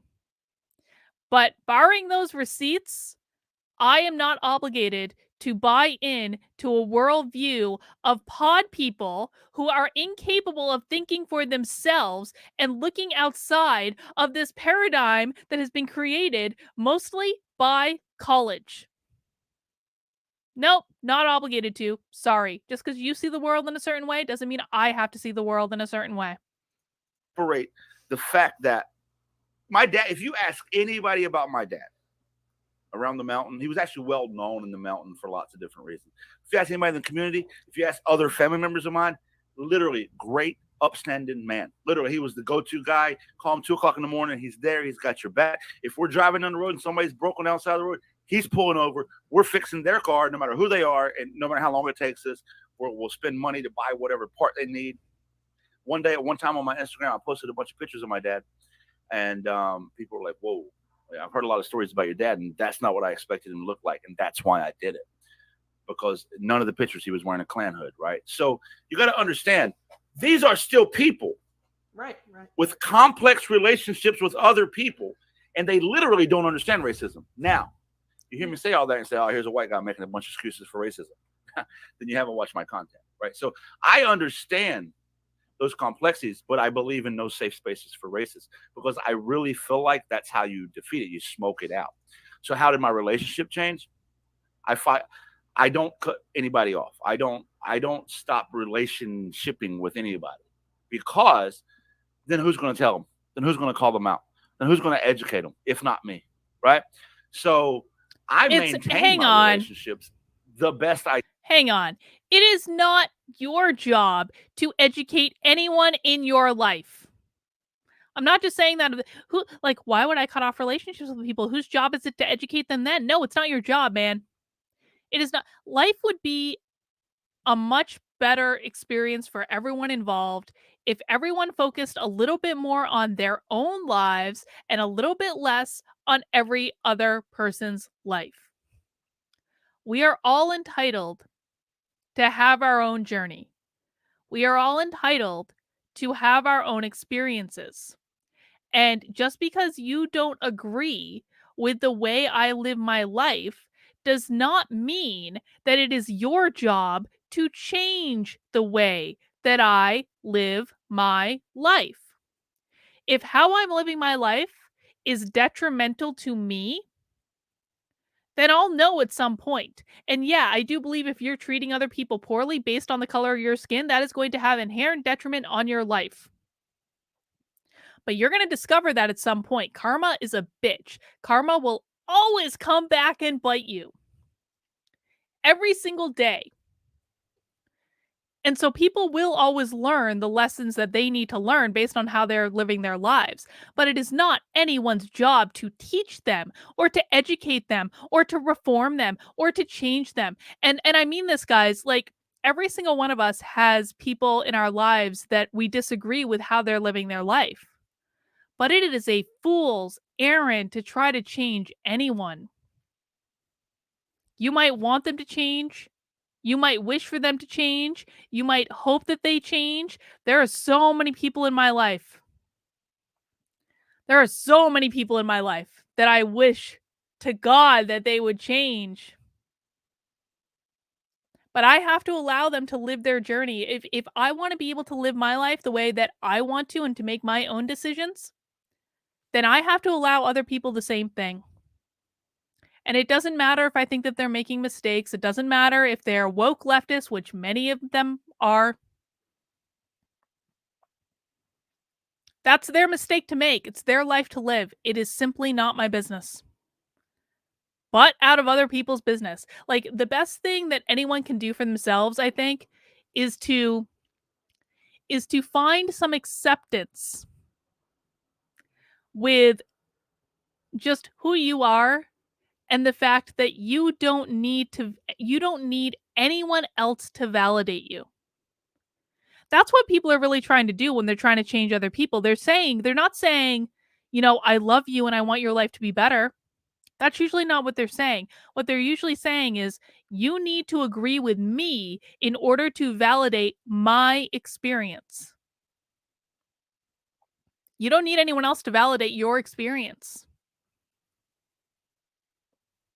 Just let it go. Learn to live with the fact that other people are going to want to live differently and have different opinions and have different wants and have different needs and have different desires and be excited by different things. Learn to become comfortable with that fundamental fact. They can until there is lots of people have cut me off throughout the years. I've shed tears over that because, you know, family is an important thing. And there's been a lot of studies done that people with complex family structures actually live longer and they're healthier. And that's a real thing. And so when I look back, like, what is my family now? It's a very small circle of people, very small. Mm-hmm. And that can be depressing at times because people have cut me off. But I don't let anybody slide on shit. I don't let them slide. They make a joke. I'm just joking. Okay, let's talk about joking, bro. Let's talk about where joking leads, bro. Let's talk about where that comes from. You become that guy at every Thanksgiving. Correct. And I tell people, the thing is, I tell people that same thing. So I remember being in grad school and we wanted to have these rounds. This is when Obama was president and everybody was like, now race is a conversation we should be having. And we were talking and somebody was like, well, we need to be having these conversations, but who do I have them with? And I was like, listen, they're like, how can I help? Right? White people get into this work and we'll talk a little bit about that. How can I help? And I said, if you're not talking to the people around you, you can't help me. That's right. Because you love them. So how are you going to talk to people you don't love? Yeah. Right. If you are scared to sit at your Thanksgiving table with your family and have these conversations, then I know that it's only going to be out there. It's never going to be in here. Mm-hmm. It's never going to be around you. And that's and I always tell people, and I'm curious to hear about how it's really impacted you all. You notice that you notice that in order to be accepted into like their little woke religion, they have to do good work. Right? That's what she's talking about right now. In order for you to be accepted into my little woke religion, you have to do the good work of reforming your racist friends and relatives. How about you just, mind your own business and try to live a good life? That's all that really is required. This part of this work is looking in the mirror. Like, here's the people thing. really think it's not, but it really is. 100%. Let me say two things. I'm glad you opened that door because this is something I love fucking talking about. I talk about a lot. So what I see with white people a lot is exactly what you just said. Oh man, I couldn't imagine being black in America. I just, how can I help? What can I do? Okay, I got an answer for you. Save your empathy. Because you're right. You can't imagine what it's like to be black in America. You can't. It's fucking impossible. There's nothing you can do to be black in America. You're white. So save your empathy and fix your cousins. That's the message, right? Yep. If you're not at home, and I don't mean home as if like maybe you don't live at home with your family, that's fine. If you're not, especially these days, social media makes the world real small. We're all, your family's following you on Facebook. If you're watching your auntie post some racist shit, call her out. Yeah. Right there. Right. Boom. Let's go. Yep. Let's have a conversation. Let me explain it. So if you see her, posting some bigoted, some transphobic, it's got to be called out. If you go to the gym and you want to become, stronger, better, bigger, how do you do that? You got to push yourself past your comfort zone and get to that uncomfortable place where you grow. Same thing's true with this, right? So we have to push people into uncomfortable places and have uncomfortable conversations. So if you're not ready to save your empathy and fix your cousins, you're not ready to help anybody. You're still growing. And let me say this. I hear a lot of people say I was raised around racists. Oh man, I know a lot of racists growing up. I don't hear enough people say I was raised by racists. You know why? Because of what I just said earlier. Well, my mom and dad aren't bad people. I love them. They weren't racist. No. Listen. If you go and cast a net out in the ocean and catch a school of fish, pull them out, all the fish look alike. They stay together as a school. If you was raised around racists, either you were the fucking beacon of hope in the neighborhood and you were out there every weekend saying, hey, everybody stop being racist, man. We're not racist around here. Or you were racist, buddy.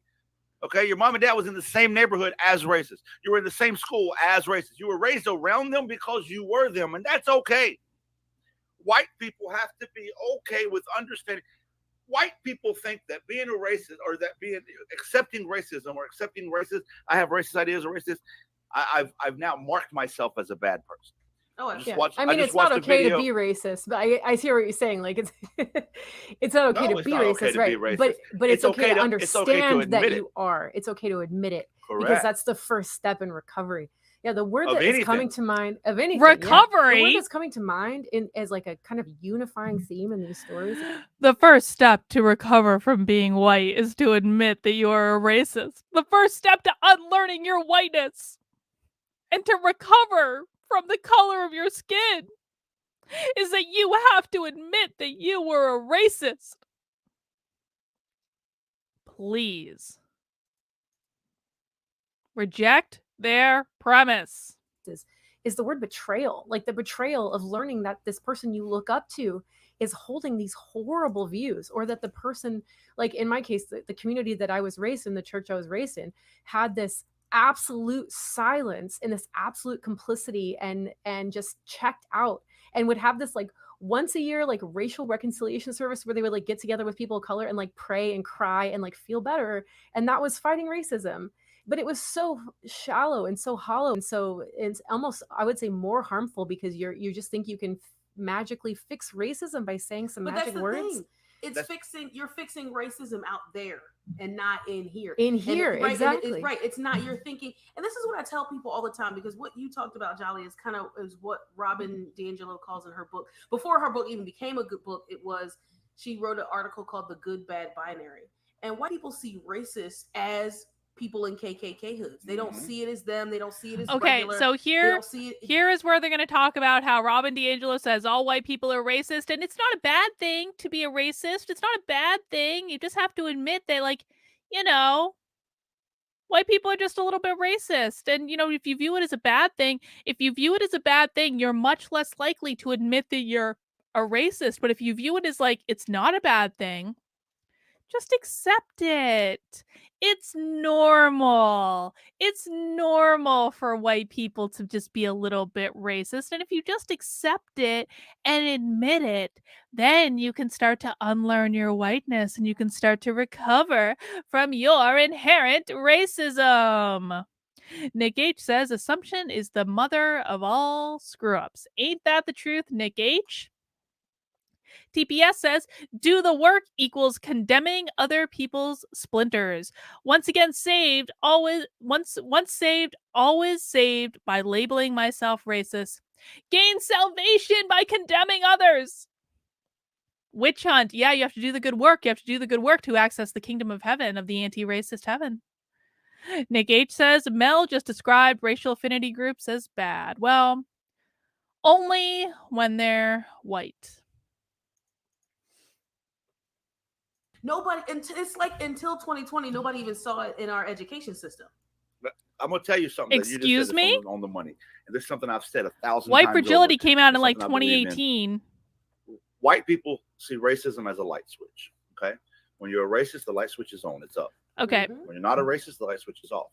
So all white people do not see the world in the same way. All white people do not define things in the same way. It is an individual experience. If you're saying that all white people say this or all white people say that, that's a little bit racist.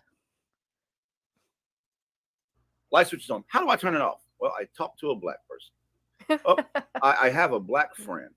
Oh, it's a very two-dimensional concept. Either you're racist or you're not. There is no in between. And what is up? What is on? It's what you just said. It's riding around on a horse, burning crosses with a Klan hood on. It's saying the N-word in the middle of the town square. It's saying, I hate all black people.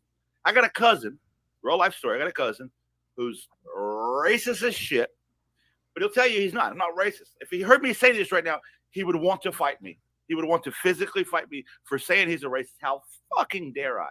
Now, in his defense, not me defending him, the way he defends himself, I'm not a racist. You understand, in high school, I was on the football team, and there was white kids and black kids on the football team, and we had to work together to win games. I'm not racist. Bro, listen to me. If you got to go 25 years ago in your past to a time when y'all played a sport together as your defense, you racist, bro. But then wait. Weren't these people just like 5 minutes talking about the fact that white people, like white, like progressive people, don't know how to be friends with black people because they don't treat them like normal human beings? So it's not enough. It's not enough to have black friends, not enough to not have black friends, not enough to do this, not enough to do that. You can never escape your inherent racism if you are born white, according to these people. Brings up another point that I talk about with people is that white people, but even the concept of how white people assume that Black people's proximity to them makes them less racist, but then also that that's a good thing for the Black people. Not as if I dug into Jamal's. Are you about to argue that Black people shouldn't be around white people and that's not racist? Are you about to argue that Black people shouldn't have white friends, Tashelle? Past or I learned that Jamal was facing a lot of racism and I wanted to help him do something about it. But because Jamal is near me, he's a good Black person and I'm a good white person. And only Jamal, not Jamal's cousins, brothers, sisters, just Jamal, because I know him. And it's this thing that white people that, and when we say white, oftentimes I always tell people that this is white supremacy, because white people not arguing against racism and things that happen in this manner are, it's hurting white people too, because they don't even realize that it's a part of the problem as well, that they're like trying to reach out this toxic perfectionism, which is why you can't say I have racist thoughts or actions or bias or prejudice, because if you do, you are now a bad person. White supremacy, right? It has made you a bad person. You can't be like you have to let that go, because you're never the progress of perfect is the enemy of progress. Like, you are not going to be perfect in doing this work. You're not going to be perfect in being a white person. Like, there are no perfect white people, right? I'll tell you that I didn't even know that white people went to church. I grew up in an all Black neighborhood, and somebody said, yeah, excuse me? I didn't know white people went to church? Okay. I was like 20 something. Wasn't like the first half of this webinar all about how we shouldn't make assumptions about other people's like activities based on the color of their skin? And somebody said, yeah, well, when my family goes to church on Sundays, I said, white people go to church? And I was like the same church that I go to church? And they're like, yeah, it's because I never saw a white person in church. Wow. And if you watch white TV shows, there's never, Friends doesn't have an episode where they all went to church. Like, that's not a thing. But every Black TV show got an episode where they're coming from church. Yeah. So I never knew that was a thing. So it's so interesting to me that white people get so hung up on that they're like, I'm not racist. I can't be racist. And what you said, Jolly, is also very indicative, because it is pointing to that one Black person that was near you somewhere in the past. And Eduardo Bonilla Silva, who writes a book called Racism Without Racist, and he talks about this. So he interviews a string of white people and he asks them these questions, and they say, oh, I have Black friends. And it's like, my neighbor down the street who I saw 2 weeks ago take out his trash, and we both went to each other. And that's the extent of their relationships. Because if you were this is a straight up Robin DiAngelo thing. I can't even say that. This is a Robin DiAngelo thing. Robin DiAngelo in White Fragility talks about how white people are incapable of having real friendships with non-white people or Black people, because Robin DiAngelo focuses primarily on Black people. But like she literally does talk about this in White Fragility, how white people are not capable of having friendships with Black people. So she's reciting DiAngelo right now. For sure, because I had a friend say to me, if I'm not actively trying to kill my neighbor, then what the hell? Right, I got a Black exactly. The bar is so low. I had a white person say to me once, I have Black friends and they never told me any of these things were happening. And I said, you need to go back to all of your Black friends, all of them, because I feel like when you say my Black friends, it's probably like one or two. Ask them why they never told you and be ready to hear that answer. Because if they really are your friends, you can ask them that. And they're either going to tell you, I didn't want to burden you because they thought it was going to be a burden to you, or they weren't your friends to begin with. So you may not even ask them, but I've had that happen. So I just think that it is one of those issues. So one of the things I really want to talk about in this unlearning whiteness journey, or this can I add something before you switch from that topic? Yeah. Just how dare you interrupt a Black woman? It's on the money. How dare you, Jolly? And every white person in America has heard this. Anybody who says they haven't heard this is lying to you. But every white community has this concept built into it. And there's a difference between a Black man and beep the N-word. This is This is literally, this is just a fabric. This is a token. This is a bullet point of what is white America. And that's what it is. White people, I'm not racist. I love anybody who works hard and supports their family and follows the law. And, you know, they say these things. I'll support them.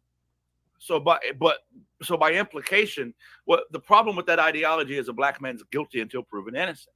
You're an N-word until you prove to me that you fit my criteria, like Mel said earlier, which is spot on the money. You fit my criteria of what is a good person. Well, what is a good person is how close to you how close are you to my whiteness? How close are you to making me feel comfortable as a white man? Okay. Oh, absolutely. So I want to ask you both. So before we also interrupting the black woman, two white people interrupting for viewers. Yes, let's define whiteness. Unlearning yes, whiteness. Mel. Obviously, yes. Let's define it's an oxymoron whiteness. that you can totally unlearn whiteness. Now, so like Jolly and I cannot stop. Okay, I don't know what their definition is of whiteness, but generally in these trainings, whiteness has nothing to do with the color of your skin.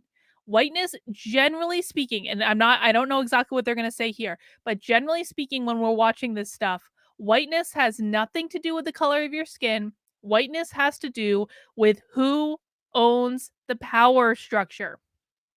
Because critical race theory is not about race. I know it might seem counterintuitive for people who are new.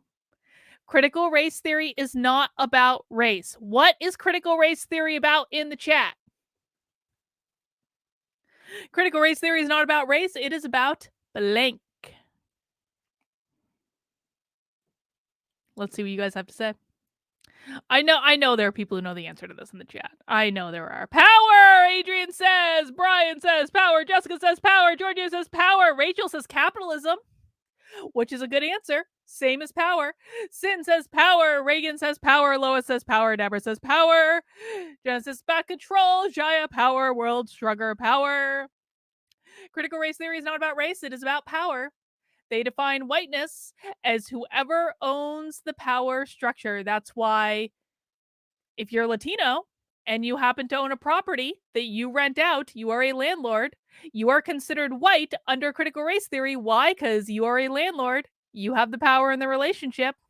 If you are black and you are the CEO of a major multinational company, you are accused of assimilating to whiteness. Why? Because you are the CEO of a company and therefore you are next to power. Critical race theory is not about race, it's about power. Whiteness is about who owns the power structure. Let's see how they define it. Being white, obviously. Okay, so when we talk about unlearning whiteness, what do we mean by that?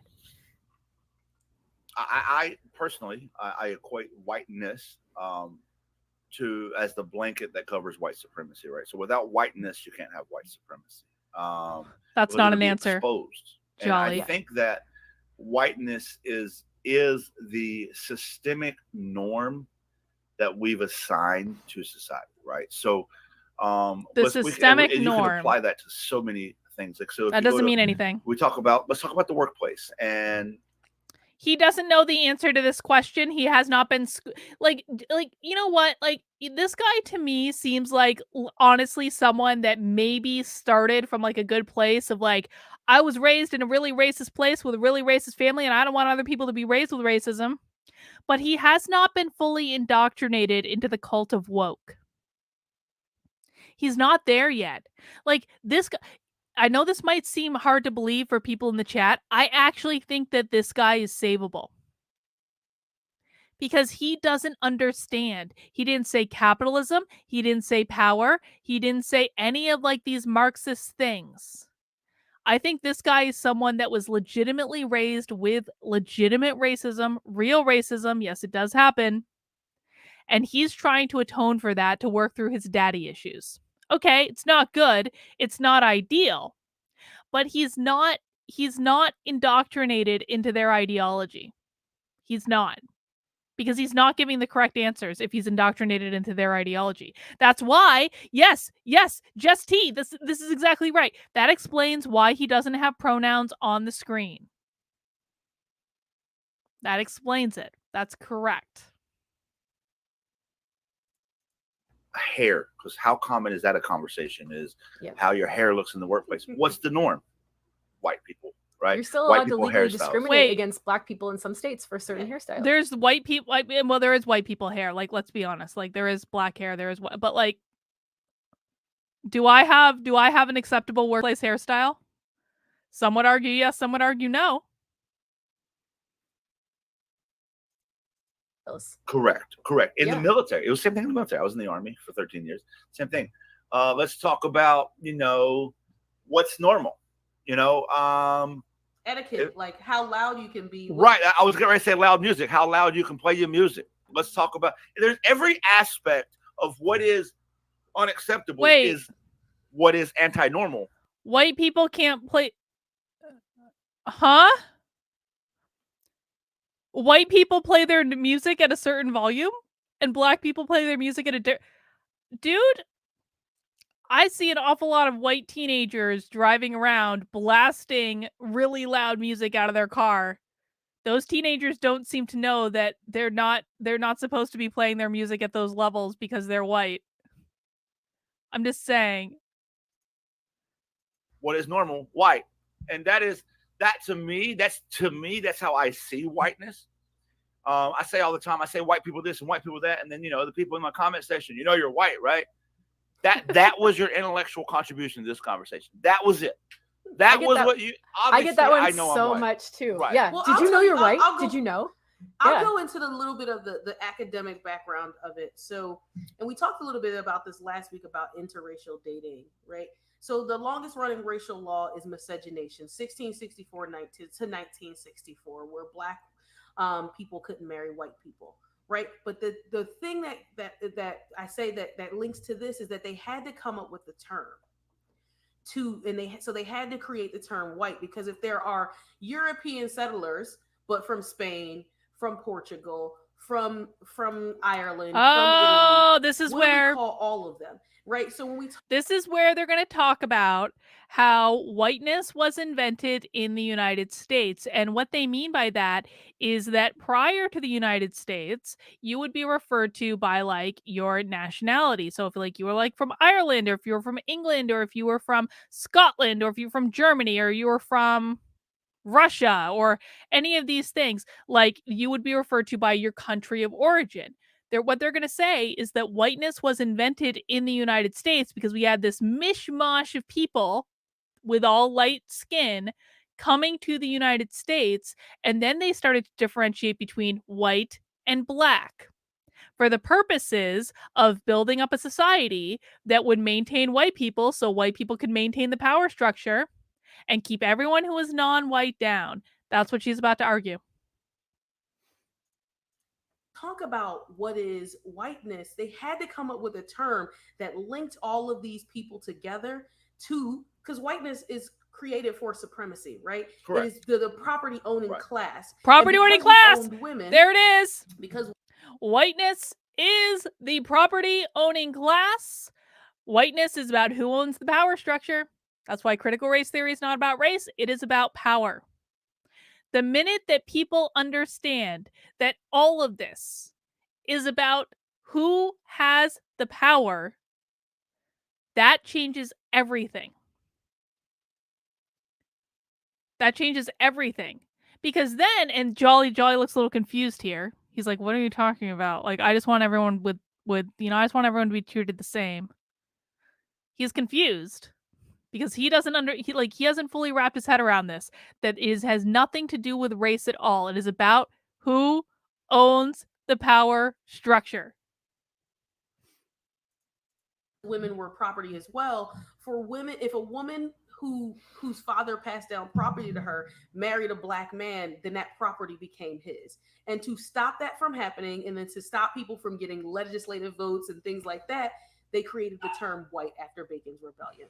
So this is where the term. So when we're talking about whiteness and white people, the reason that white people have to call them or choose to and get to be a part of whiteness now is because white is America, right? Correct. That's why you're right. It is America, but you all have a past that you could probably very easily, as Jolly was talking about a little bit earlier, trace your name back to. My last name comes from a slave owner, right? So, but your last name comes from a place.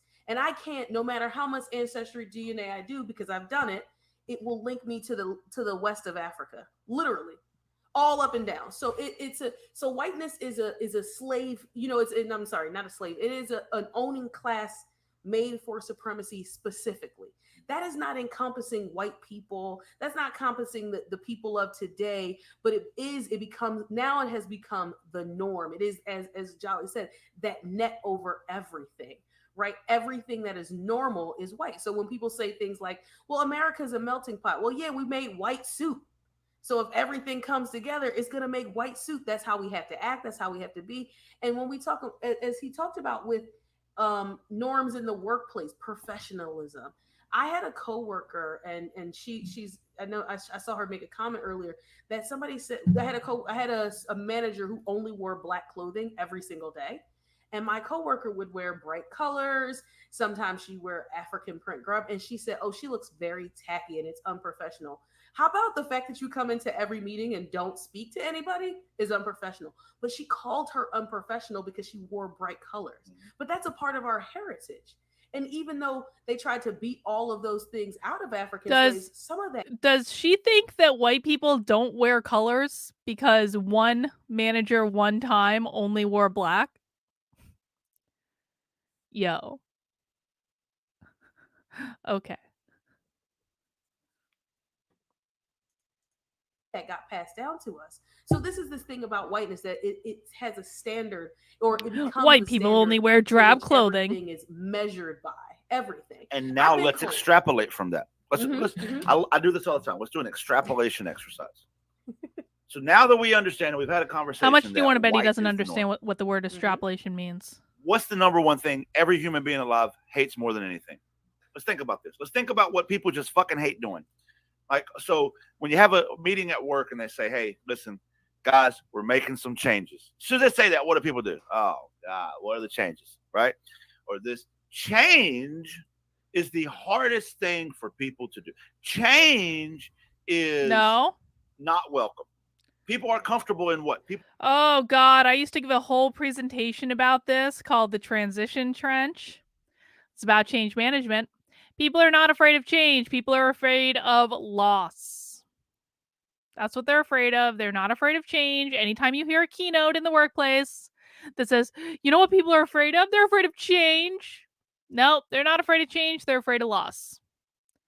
They're afraid of what they are going to lose in the course of the change. And so what you need to do is you need to account when you're doing change management work. You need to account for that and to say, okay, how can I help people feel comfortable giving up what they need to give up in order to create this change? Do I have to give them something better? Do I have to, help them see that there's a better way to do things? A lot of different ways to do it. It really depends on the circumstance. But people are not afraid of change. They're afraid of loss. People are comfortable in their little groove spot, right? When we talk about defeating white supremacy, you must do it by deconstructing whiteness. So when I say that, what does that mean? Whiteness is the norm in America. In order for us to deconstruct, we have to now say, let's extrapolate past this. How do we go from this being the normal to white supremacy being dead? It requires change from white America and nobody else. It requires change from white America. We're asking white America to change and nobody else. What change? So now what are they going to do? They're going to stomp their feet and say, no. Why do I got to change? Why do I got to give in to them? Why do I? And this is where literally everything is no. Just because your father would do something, don't project that shit on the rest of us, dude. Just because your father would have a certain reaction doesn't mean that all white people are going to have that reaction. Stop project. If people just got therapy from unwoke therapists and worked through all of the issues that their parents had given them growing up, the world would be a goddamn better place. Go to therapy. There is nothing wrong with going to therapy. You don't have to work through all your mommy and daddy issues on the internet. It is not even a healthy way to do this. You work through your mommy and daddy issues in therapy. And maybe if people on the internet didn't make fun of people for having mental health problems, didn't use things like, oh, you're a narcissist, you have cluster B personality disorder, you do this, you do that. Maybe if they didn't use them as punchlines to try to ridicule people and mock them on the internet for likes and clicks and retweets, maybe more people would be open to going to therapy. Therapy is not bad. Therapy does not say that you are weak. Therapy is a normal thing that most people should go through in a functioning society to get rid of the bullshit that your parents inserted into your psyche growing up. Jesus fucking Christ. Can we please normalize therapy again? We need a lot of unwoke therapists in order to do that. I am understanding and acknowledging that. But if we had more unwoke therapists, we would have a lot less fucking progressive woke people working through their mommy and daddy issues on the internet. There's nothing wrong with therapy. There's nothing wrong with talking to people. There's nothing wrong with it. And it's that childish of a debate. The true debate, the true conversation that people don't want to have, and I mean, I say people, I'm talking about white America. The true conversation that white America doesn't want to have is they hate, they don't want to welcome change. The people that kind of make their way on this side of the now fence only white people don't want change. Woke or whatever the hell word you want to call it now. Those are the people that are accepting of the change. But the people that are, I don't want to change, listen. Woke people are accepting of change? I'm sorry, what? Woke people are accepting of change? I can't think of a group of people that are less accepting of change than woke people. Less accepting of any other perspective that is not theirs. They're like pod people who read off a script, who do not deviate from that script ever. Woke people are accepting. I've never heard anything more crazy in my life. Whiteness is the norm. And if we're going to defeat white supremacy, white America has to change. And it's not, and it's what it's the same thing. I used to run several car dealerships and everything. And every time we would change something, I would always tell people, listen, guys, it's not going to be as bad as you think it is. I promise you, we're going to make sure everybody still gets paid the same. You've been a supervisor, you've had to try to cajole change. Yeah, right. We're gonna make sure everybody gets paid the same. Your pay plans are staying the same. We're just moving the used cars from this side of the lot, that side. I promise, guys, it ain't gonna be that bad. Jesus fucking Christ, Karen! I don't give a fuck.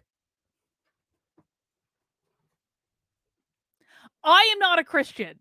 I will use Christ's name in whatever way I see fit on my channel. Karen.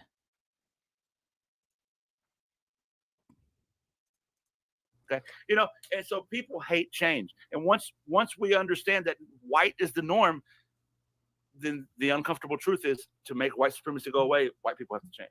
I love your analogy of whiteness as the blanket. Her name is Karen. White supremacy. It says a lot. Because you ever been in a nap and you've been all cozy under a warm, toasty blanket, and then someone rips the blanket off you, Karen. And it's freezing? Like that jarring feeling of like, no, where'd my comfort go? But a lot of us white folks, and myself included, we hide under that blanket. We don't see the carnage and the death and suffering that's happening outside the blanket. We're just like, we just care about ourselves. This is why white people really didn't know, and some will forget and then have to be taught again that racism happened before 2020, because everybody's talking about 2020 as the breaking. Everybody. Right. But Wait. Is the link to pre-order not working? Let me check. It is working. I'm seeing it work right now, right in front of me. This is really the important thing, is the pre-order of the book. This is the important thing in this entire scenario. It's working for me. I just checked it. Thank you guys for anyone who's pre-ordered the book yet so far today. We have several months of pre-orders ahead of us, ladies and gentlemen. We have several months of pre-orders ahead of us, so don't worry. This is not gonna be your last chance to pre-order the book. This book ain't coming out till April. Which I wish it was sooner, but it's just the way it works. I just finished the copy edits to it last night.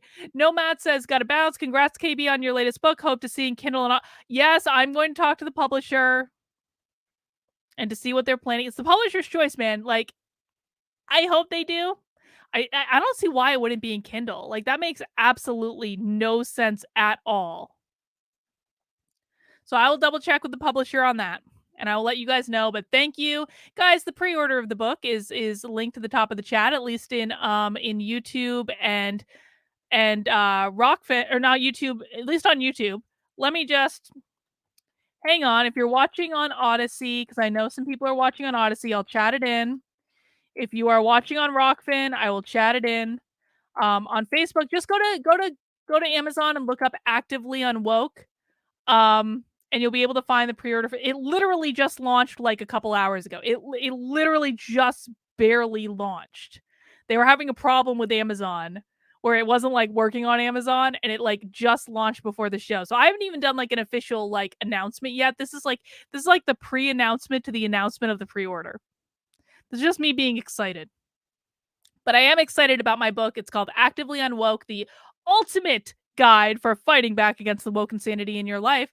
Alexandra Martin says, "Would you read it for Audible?" Well, it's up to my publisher whether or not we do an audio, whether or not they want me to do an audiobook.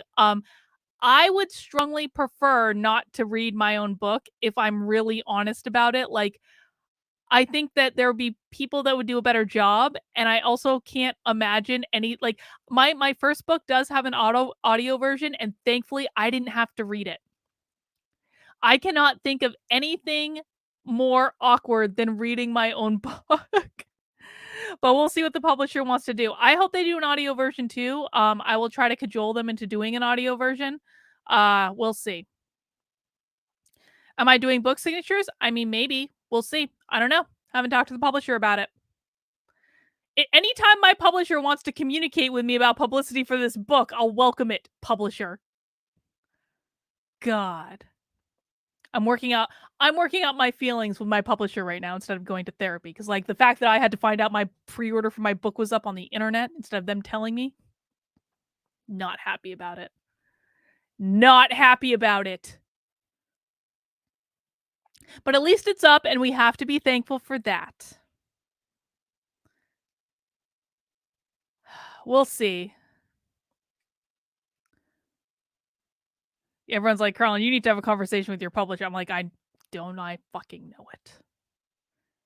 You guys should have seen some of I think my copy editor was woke. I was like, they wanted me to change it. I was like, nope, not changing. Nope. The copy editor actually did a really good job. Most of the edits were style, not for substance. But there were like a few comments. I was like, the copy editor wanted me to take out a remark about James Lindsay's giant sword. I was like, nope, staying in, veto. Guys, fun fact. The final chapter of my book is called Fight Like James Lindsay. That's true. I do indeed talk about James Lindsay's giant sword in the book. If you needed any more reason to pre-order my book, that is a preview of the final chapter. Anyway, let's keep going. Questions then to you all is, what thrusted you into putting yourself in this work? And how does that work for, like, what does it mean to you, and how does it work for you? I want to get into that a little bit, and then I want to talk. I mentioned James Lindsay's giant sword, and the copy editor was like, "This is a lewd comment." I was like, exactly. It is a lewd comment indeed, but he does in fact have a giant sword, and I think James Lindsay's giant sword should be celebrated. I'm just saying. Talk about some of the things that may be a little sticky for you all. Like, what are some of the things that you constantly have to work on? But what made you want to do anti-racism work? So let me jump in, and I'd love to see what you have to say, John. Go ahead. So for me, it was learning about colonization in particular, and not understanding, in my uneducated state, not understanding how, my ancestors came over from Ireland during the potato famine, poor white folks, right? Uneducated, low class white folks. well, how can I be the problem? I say I love everybody, not understanding that as soon as the minute my ancestors stepped foot on this continent, and Irish people started being, you know, in Sin has a folded into bingo. whiteness. Sin has a bingo for today. Congratulations, Sin, on getting your bingo. Now we're going for blackout bingo in the chat. I don't know. Like, how are people's bingo cards looking? How's it shaping up? I reap the benefits of colonization all those hundreds of years ago. I reap the benefits. I reap all the privileges of being considered white by the color of my skin, right? So if that's true, yes, there's no such thing as being neutral. Your Irish ancestors who were escaping a legitimate famine and probably came over here with nothing, they were privileged colonizers. Yes, Mel, she, they. Did you guys know that the Irish are oppressed again? The Irish, just like the Italians, they're making a comeback. There's Irish X, there's Italian X. The Irish are oppressed again. Notre Dame's mascot was voted one of like the top 4 most offensive mascots in the country, the Fighting Irish. Congratulations, Irish, you are oppressed again. In this fight, there's no such thing. You can't. Being silent is staying under the blanket. You're either under the blanket or you're outside of the blanket. You don't get to not have a relationship to the blanket. You're either in or out. So pick your side, and you're gonna get called a race traitor. I've been called a race traitor. I know you have, Jolly. I've seen that. I've seen it happen. You know, and again, this betrayal thing, like, you know, when you wake up and you realize that that people that taught you and loved you and cultivated your mind and your heart and your soul and your spirit, like, betrayed you and betrayed our country when it came to this, you have to stand up to that. You have to betray that betrayal.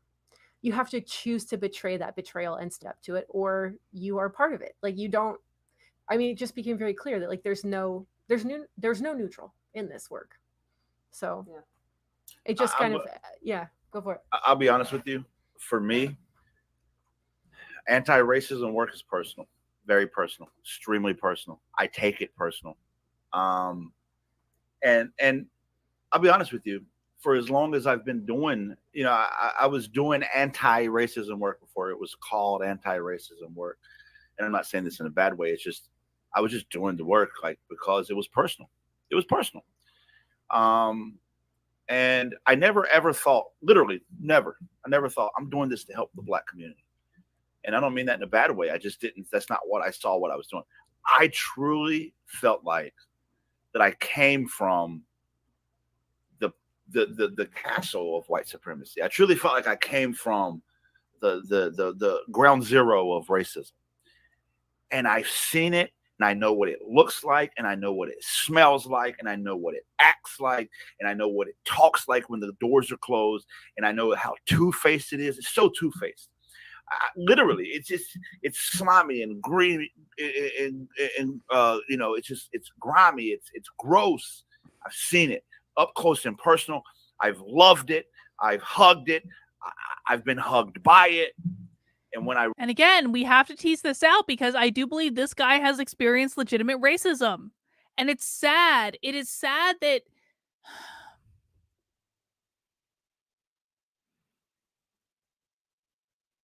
I feel, and again, I'm only going based on this because I don't follow him on TikTok. I have no idea.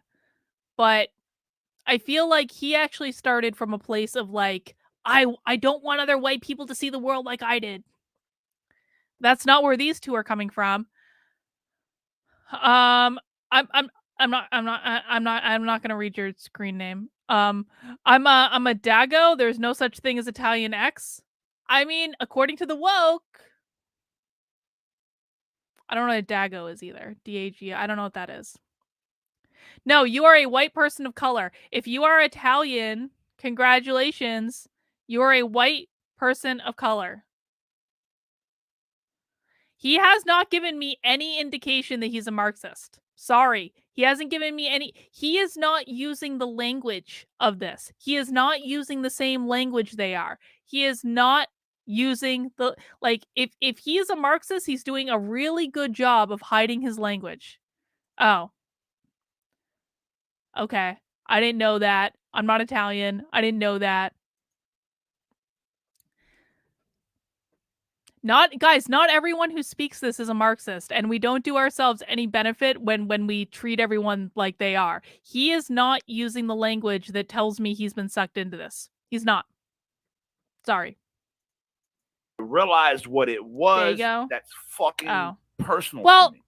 And it's why did you super chat in something that would make me say a slur?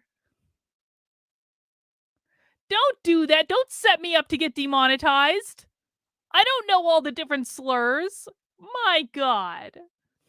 Thank you for the super chat, though. But don't super chat in things that make me say a slur. it's been my life's mission to fucking dismantle that. People say to me all the time, it's ignorant shit. Well, what are you doing to help the black community?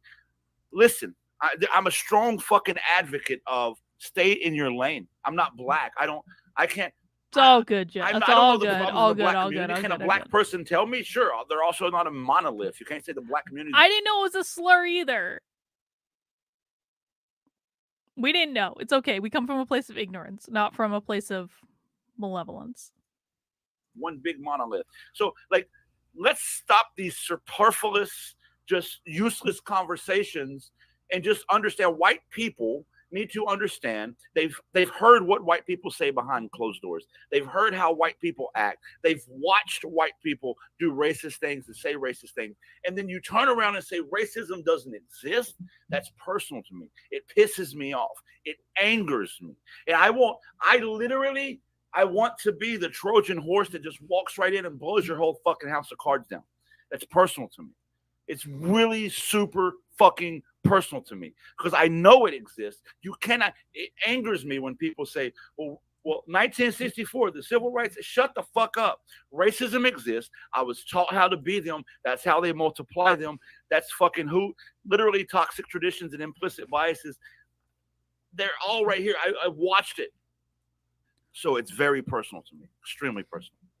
That makes so much sense to me. And I want to tag on to one of the things that you said, and we were having that conversation about the email that we got earlier, and some of the things that you have experienced. I've joined one of your lives before where somebody wanted to talk about the black community and helping the black community. That was listen, man. Exactly. I don't want to give. If you like real racism does exist, and I do actually believe this guy has experienced it. And if you want to know what that looks like, go on Gab.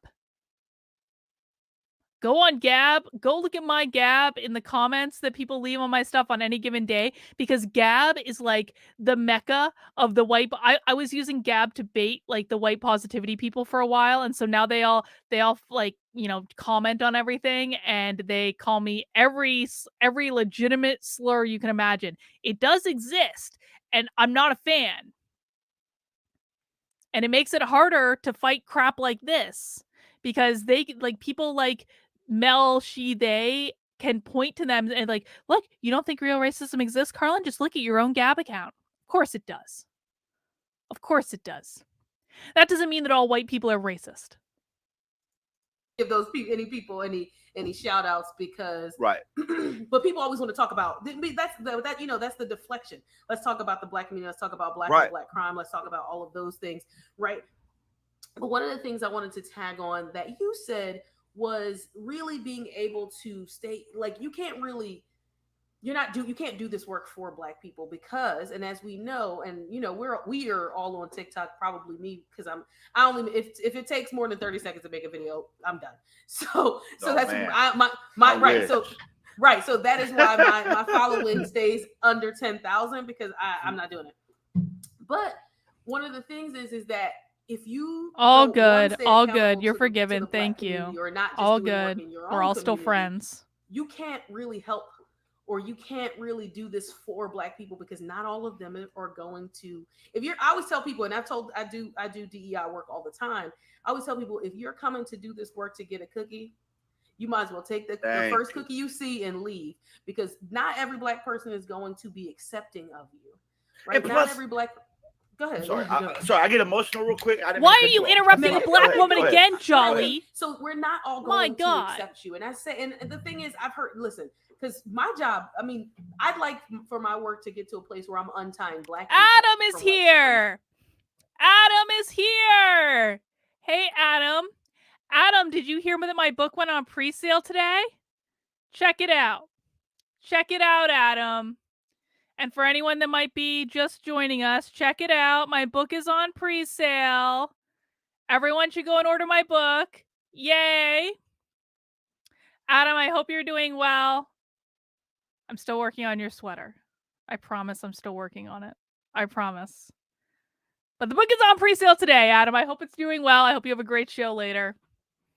It's Friday, so it's jam night. I'm sure Adam will be playing some music. Yes, I will give you a signed copy. I'll do a signed copy just for you. Very exciting. Very exciting that the book is finally on pre-sale. I haven't even done the official announcement yet. This is just like the pre-announcement to the pre-sale. But it's exciting. I was up till 1:30 last night doing the copy edits. I'm ready. Writing a book is like birthing a child. I cannot even tell you guys. It's like, oh, God, it's so nice when it's done. All right, let's keep going. See, and that's a different fight, but that's not a And fight. make sure you mount that like button for Adam. Come on, guys. Make sure you mount the like button, please. Or a conversation I would even have with the two of you, because it's not a place for the two of you. I would leave if you tried. Right. So that's the thing. So Exactly. for me, when I'm doing this work with white people, is because I'm at least opening myself up to have this conversation for you. Honestly, you need to be paying me. I'm not really doing it for free, because pay me for my emotional labor. Work is unstudied. It's just like you hear so many white people come to the work and say, I'm so passionate about this because my so-and-so is black, because my child is black. Okay, but what if your child grows up and hates you? What if your husband leaves you? What if you that still going to relationship be doing changes? Right. Thank you. So it reminds me, and I'm going to go really cheesy here, in Sex and the City, the character of Charlotte wanted to become, she was dating a Jewish guy, and then they broke up, and she was like, no, but I'm still going to be Jewish because I committed to this. Right. So if the relationship changes, how do you still be a part of this? Right? Because not every black person, some black people are going to say, see your way over there, away from me. And because of the mistrust and the distrust, but what are you doing? So my I guess, and I know we're closing soon. One of the questions I want to ask you all is, what do you do to stay accountable to yourself or to the work in general? How do you stay accountable? Because you can do this work, and as we know, there are people who get book deals, who get TV shows, and then not all of them are just black people or just white people. There are some black people who do it as well. How do you stay accountable in this work? Not even to black people, but I think that to some degree, all white people doing race work need to be accountable to. Nick H says, maybe ask Adam to do a local call one day. Hi, Adam. Yeah, I was actually thinking about that yesterday. I should ask Adam to come and join our locals call for sure. I bet he will. Adam has a locals too. Make sure you join Adam's locals as well as my locals. Just ticking them crossed on the screen right now. No, play. Black people, because if I say, hey, Jolly, this is definitely not the way to do it, that's the conversation we need to be having, and whether we're having it in front of people so other people can learn, or private because we have a relationship, right? Because that's a privy conversation. How do you all stay accountable? And then I say that because, and I say, I point to you, Jolly, because me and Mel have these conversations as well. But how do you all, for yourself, stay accountable? How do you keep learning? How do you keep your privilege in check? Me go first? Okay. Yeah. So first, let me just say to what you were just going on before that question, because I 1,000% agree. Like, I'll be honest, I've never felt like, and here's the problem with social media and the internet is people have bastardized so many things that it's hard to say certain things without connotation being there. But what I'm about to say, I'm saying it from my heart of hearts, and I've said this way before anybody knew who I was. I've never felt like the black community needed help. I never felt like I didn't. Even when I was again, I was having this conversation way before social media. Matter of fact, when Facebook came around, 2010, I specifically remember when Facebook came around because my son was born that year. And I wanted nothing to do with social media. I was like, God, social media. And then I would see people post. Like, I would Facebook hear was about a around Facebook way post, before and I'm like, man, maybe I should 2010. get on Facebook. People have PS. a conversation. I Like wasn't way part of. before. So I got on Facebook, and all my posts were about race and politics. That was it.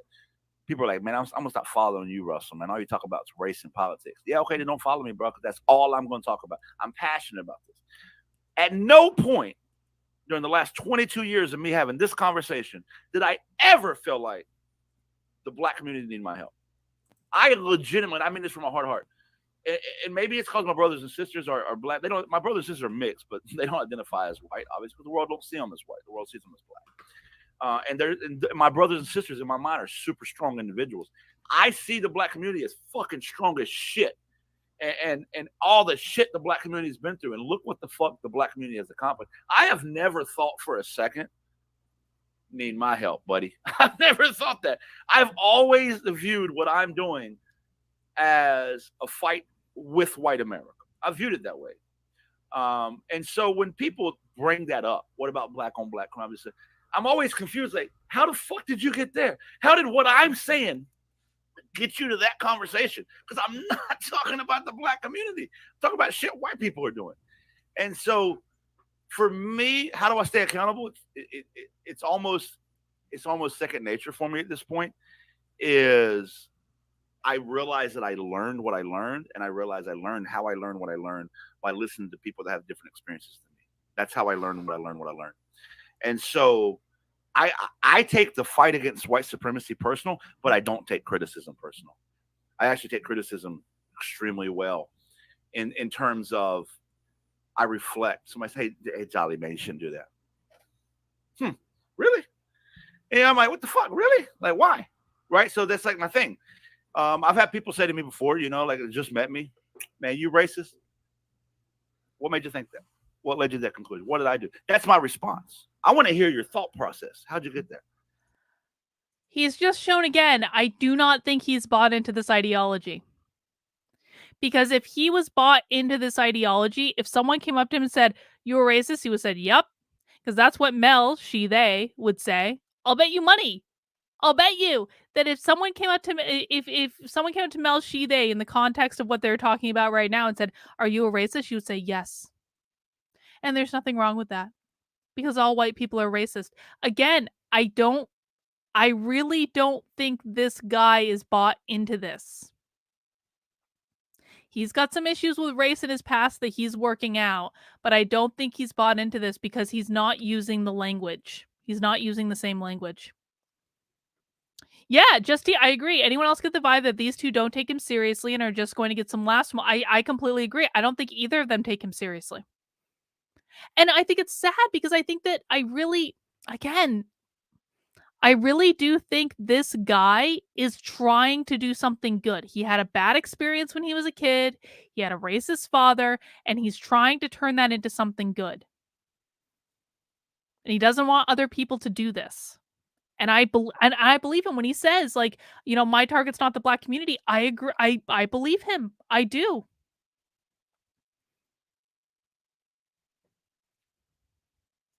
I don't want to say I'm not a racist. I want to say, how'd you get there? What's your thought process? Because that's interesting. Did I do something to make you say that? That's interesting to me, right? This is what we have to do.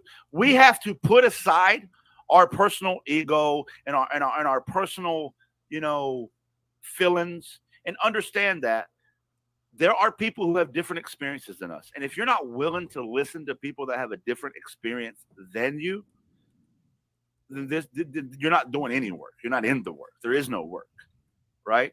Because the way that I got in this work was listening to people who have different experiences than me. Because there was a whole nother world out there that I'd never seen or heard of before until I heard Malcolm say I didn't have a family name. Right? So you have to listen. And I like what you said, accountable to the black community. That's right. Because you know what? At the end of the day, no matter what fucking opinion I have, no matter what I say, preach, write in a book, whatever, the decisions that are made won't affect me. They'll affect marginalized communities. They'll affect Black America. They'll affect, brown America. They'll affect the LGBTQIA plus community. Oh, these are affected communities by this conversation. So at the end of the day, if the opinion you have is not going to influence a change that will affect you directly, then be open for criticism. Because the other communities that are giving you that criticism, it fucking affects them directly. That matters. That means something. And so that's just how I view it, and it doesn't bother me. I love being wrong. Fuck it. I'm wrong today. Fuck yeah. Now I'm about to learn something. Let's go. Right. I wish more people were like, I was wrong. Thank you No, for pointing that out Genesis, to me. I don't Because agree tell with you. people I'm that, sorry. and I've had He this might be conversation, mimicking Mel some and of the I, as we words. put He's this not 14 using the week language. course He's together not. last year. If Sorry. somebody tells you that you are wrong, imagine how long it took them to get to that place. Ooh. Right? The Yeah. courage to Have say that it. I watch these trainings literally every week. I haven't seen you show up before. He is not using the same language as the other people doing these trainings. He's not. He might be mimicking some of it. He's not. He's not fully bought into this. You will not convince me otherwise. Sorry. Right. Then Yeah. have that conversation with you. And what they're doing is building a bridge to keep the relationship open. Because if you say something I don't like and you not worth my time, fuck him. Fuck the conversation. I ain't having this conversation with him. Oh, I'm gonna stay away from Jolly because he say weird shit out his mouth. Watch him. And I'm gonna tell other people to watch you. So less and less black people gonna be around you. But if I say something to you, it's because I already value the relationship, or I value the potential in our relationship to continue. And how you respond is going to be whether we can continue. And you probably know it's going to be received, right? And the receptiveness, right? No, I mean sometimes yes, sometimes no. But then I'm a person who has had to put my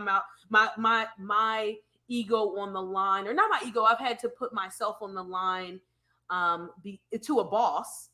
Because I'll tell a really short story because I know we're over. Well, not over, but I had a manager of mine put his hand. I was wearing a head wrap and he put his hands on my head.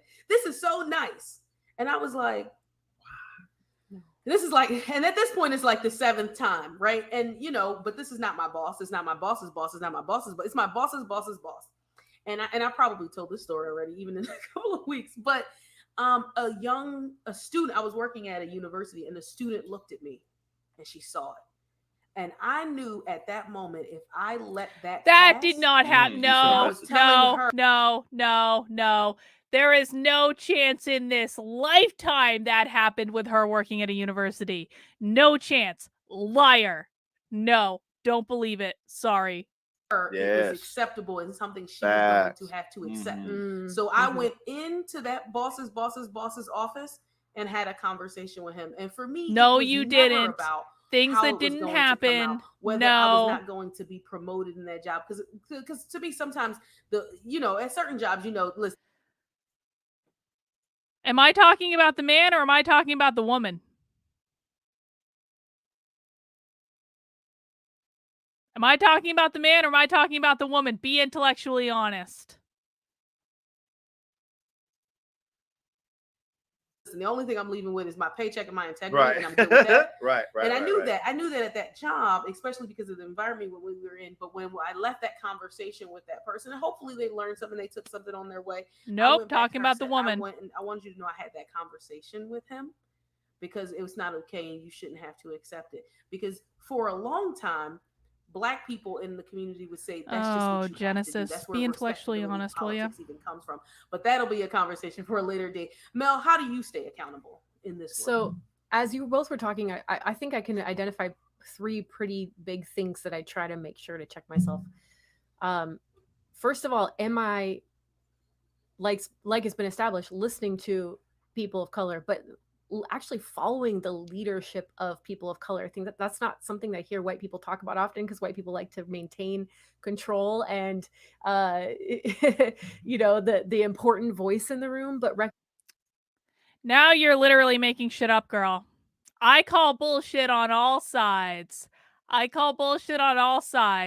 you're literally making shit up.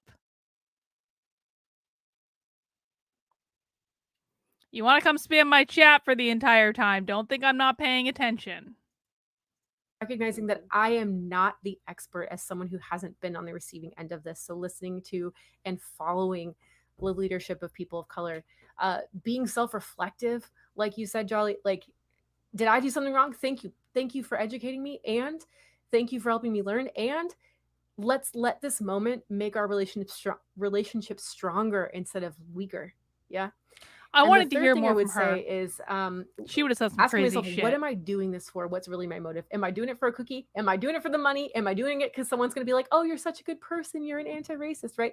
What are my motivations? Do I need to be a good person here? Right. Or am I doing it because it's the right thing to do? And I'll also add too, like, you know, you asked the question about like, how does this impact our relationships? How does this impact, like, you know, in some ways, like our identity? Like, we haven't quite touched on this, but racism is bad for white people. Racism is bad for white We'll spend people. a whole episode on that, but yes, let's touch on it because it's true. Right?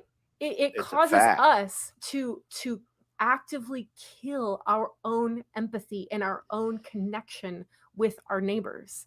That is not good for us emotionally, mentally, spiritually. It destroys white people from the inside too. It's good for nobody. So it's not just like this beneficial thing, like, oh, I'm going to be a good person, Dane from on high to fix this problem. No, this thing is hurting me also, and it is for everybody's benefit. So I guess it's like keeping that in perspective. I know we can't go too deeper into that because we'd be here another 2 hours, 3 hours, whatever. Let's go. I got a beer. I'm here. No, we're not going to One be of the here things another is 3 not, hours. I'm going to tell you right racism now. is killing white people We're going to be here another emotionally, 20 but it's minutes. a lie that's being told to I need you more beer. that Hang you on. can't even Right. reach. You can't even meet up to. You can't even reach. It to, right? prevents your full circle of humanness to be. You can't make a full circle. Yes. And what I'll say too, I'll give you a good anecdote because you gave an anecdote of what I posted something remember when Congress passed the law for Juneteenth, right? To make Juneteenth a federal holiday. Which it was. I posted on my Instagram, actually, not even on my Hang TikTok. on. I want to talk about this. It was retarded. Yes, I said the R word. It was retarded that Republicans were opposed to making Juneteenth a holiday. Because 1 year ago, when Trump was still president, 1 year ago, Republicans were in complete and total favor of making Juneteenth a holiday. And then Biden does it, and Republicans are coming out against it, especially Charlie fucking Kirk. It was stupid. It was one of those stupid things that Republicans do just to be contrarian and be like, everything the other side does is bad. No. Who cares? I'm getting another beer. Same beer as before. For people who... Look at that. Jesus. Hang on. I have to let that settle for a minute. For people who joined before I poured my first beer, it's only my second beer. I'm not like getting sloshed or anything.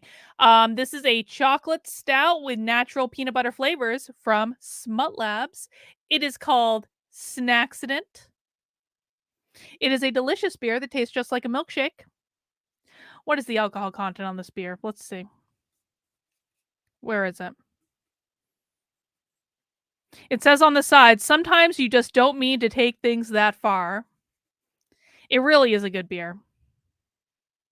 I can't find the alcohol content. It's not on here. I'm going to guess this is like an 8%er, something like that. That's what it tastes like. Don't worry, I didn't drop my beer. I dropped a bottle of water. That was not a beer that just fell off my desk. It was a bottle of water. All right, let's keep going. I posted on my Instagram. I said, well, I guess this is a step in the right direction. Good job, Congress. And a bunch of people got in my comment section like, yo, jolly, bro. I didn't expect that from you. You really think this shit matters? This is performative as fuck, bro. Are you serious about this? Well, it was performative, but it's also I got stupid to be against it. What are my choices? Defend my actions and be like, hey, why would you say that? You know me, I'm jolly, right? Or stop and be like, what's he talking about? And I did. And I took the post down and I put a post up right behind it. And I said, I read your comments. And I thought about what you were saying. And that's a really good fucking point. This is performative. It is performative. You know what? They're dropping cookie crumbs to make people happy. And I ate it. Yeah. That's how rats get caught in traps, right? They eat the fucking crumb. Yep. Wait. And Are then all of these I had people a admitting whole that was slew of performative? motherfuckers. Holy shit. 3 We times can all the agree. comments. I said, oh my God, bro. Like, good on you for fucking listening and changing. And Listen, man, this is funny. So these woke people were all admitting that Joe Biden making Juneteenth a holiday is performative. Okay. I mean, like, two things can be true at once. I'm not upset that it's a holiday. I don't really care. It makes no difference to me. But it was also performative, and I kind of like that they're admitting that. Let's find the common ground where we can, okay? Let's find the common ground where we can. It was such this big novel moment. I didn't think it was that big of a deal. But in the modern day and age, fuck, that's a big deal, right? To simply say, hey, that's a good point. I'm wrong. I've done that multiple times. I'm sure in your line of work, and we know, and you know, from being even present on social media, you've gotten invited to the cookout by so many people. I tell people, I'll tell people, like, I use that Blue Ivy calm down Beyonce hand, like, stop inviting people to the cookout. The cookout is canceled because y'all inviting these people and then you don't know who or what they're doing thereafter, right? Well, you know what? I'm glad you said that, because it's exactly what Mel just said. And that is, I call it the voting sticker. When you go vote, what happens? You get a sticker. Everybody knows you fucking voted. That is what white people see as an ally. I hate the term ally. Don't call me an ally. I fucking hate the term. See? I would rather just not have a title. He is not. My title is fuck white supremacy. That's He's my not enemy. bought into this And ideology. but that's what they want. I got the title ally. So guess what? Not racist anymore, bro. You can't call me fucking racist. I graduated. Right? Yeah, I graduated. Look, I'm an ally, dude. Are you serious? I'm an ally. Me, bro. And then, you know, it's this concept, being invited to the cookout, right? I've literally, and like you said, I've had, I guess if I was to count, probably in the neighborhood of 66,392 comments that said you're invited to the cookout. Understanding, again, having being deeply involved in the Black community, I understand the respect that comes from that statement. Okay, I get it, and I Genesis, we literally watch these things every single week. You're new here. And I'm going to ask you to stop using all caps in the chat because you're starting to annoy other people in the chat, okay? I'm going to ask nicely. If you ignore it, I won't be so nice next time. There's no need to yell at people in the chat. There's no need for it, okay? We do this every week. 3 p.m. Fridays. I'm honored that you would respect me to make this statement. Yeah. Never in my social media career have I replied to a comment that said you're invited to come cookout. Listen, here's why. Go ahead. Go ahead. No, go ahead. I was gonna say, if you listen, if you did the Dougie, you'd be invited to the cookout. But we're not. That's the point. The point is, white people need to understand that racism isn't a light switch. Mm-hmm. Oh, I got invited to the cookout. Boop. Oh, I'm an ally. Boop. I'm not a racist anymore. Light switch off. And that's the problem in terms of the white community. In terms of white community, white people think that I did something and I got the approval of the Black community and now I'm fucking set for life. And that's the problem. If you're doing this for the Black community, thank you, that Note is inherently 86. problematic. Thank you. Appreciate your sacrifice. That's the white savior complex, right? The Black community, and again, I'm not saying this for kudos or cookie. Like you said, I love the analogy cookie. I'm not doing this for a cookie because I really do believe this. The Black community is strong as fuck. Like, you have to be strong as fuck to go through what the fucking Black community's come through. People say, oh, you're creating a victim mentality. You're kidding? No, these are fucking victors. I mean, that's quantifiable, mathematically quantifiable. I've never thought for a second that what I'm doing is for the Black community. Never thought that, because I never thought the Black community needed me. So no matter if you're invited to the cookout or somebody called you an ally, this is work that must be done over and over every day. Constant self-accountability, constant listening, putting your ego aside, learning, growing. This deconstruction of hate and bigotry, and it's beyond racism. It's homophobia, it's transphobia, it's everything. This deconstruction of hate and bigotry is a long fucking process. Yeah. And if you're not ready for that process, then what people want is the process to end. Unfortunately, it doesn't. It takes a long time to change. It takes a long time. Yeah. Do you understand? I got Asian kids. They're literally half Korean. And I have to fucking, these days, not so much. I do really good these days. But there was a while where I would catch myself saying this fucking blatantly racist shit. Like jokes, right? It's just a joke about, I maybe make fun of an Asian accent, right? Or say something, or, joking. And I was like, fuck's your problem, dude? You goddamn kids half Korean. Are you fucking stupid? Like, this is the conversation I'm having with myself, because it's growing, bro. It's not turned off overnight. Wow. If there was one message, if you said to me, hey, you're dead tomorrow you're dead. So what one message do you want to leave to white America? That's my message. That, to me, I think. What's the most racist group on the planet? Woke white people. Woke white. And again, I legitimately think this guy grew up in racism. I legitimately think he has experienced racism, but dude, come on. Come on. Be better. I think is the most important message is that racism, hate, bigotry, it's a spectrum. And you need to figure out where you are on that spectrum. Before we started, Mel, you had a great little. Yeah, you want me to show it? Okay. Yeah, so that's Oh, there you go. God!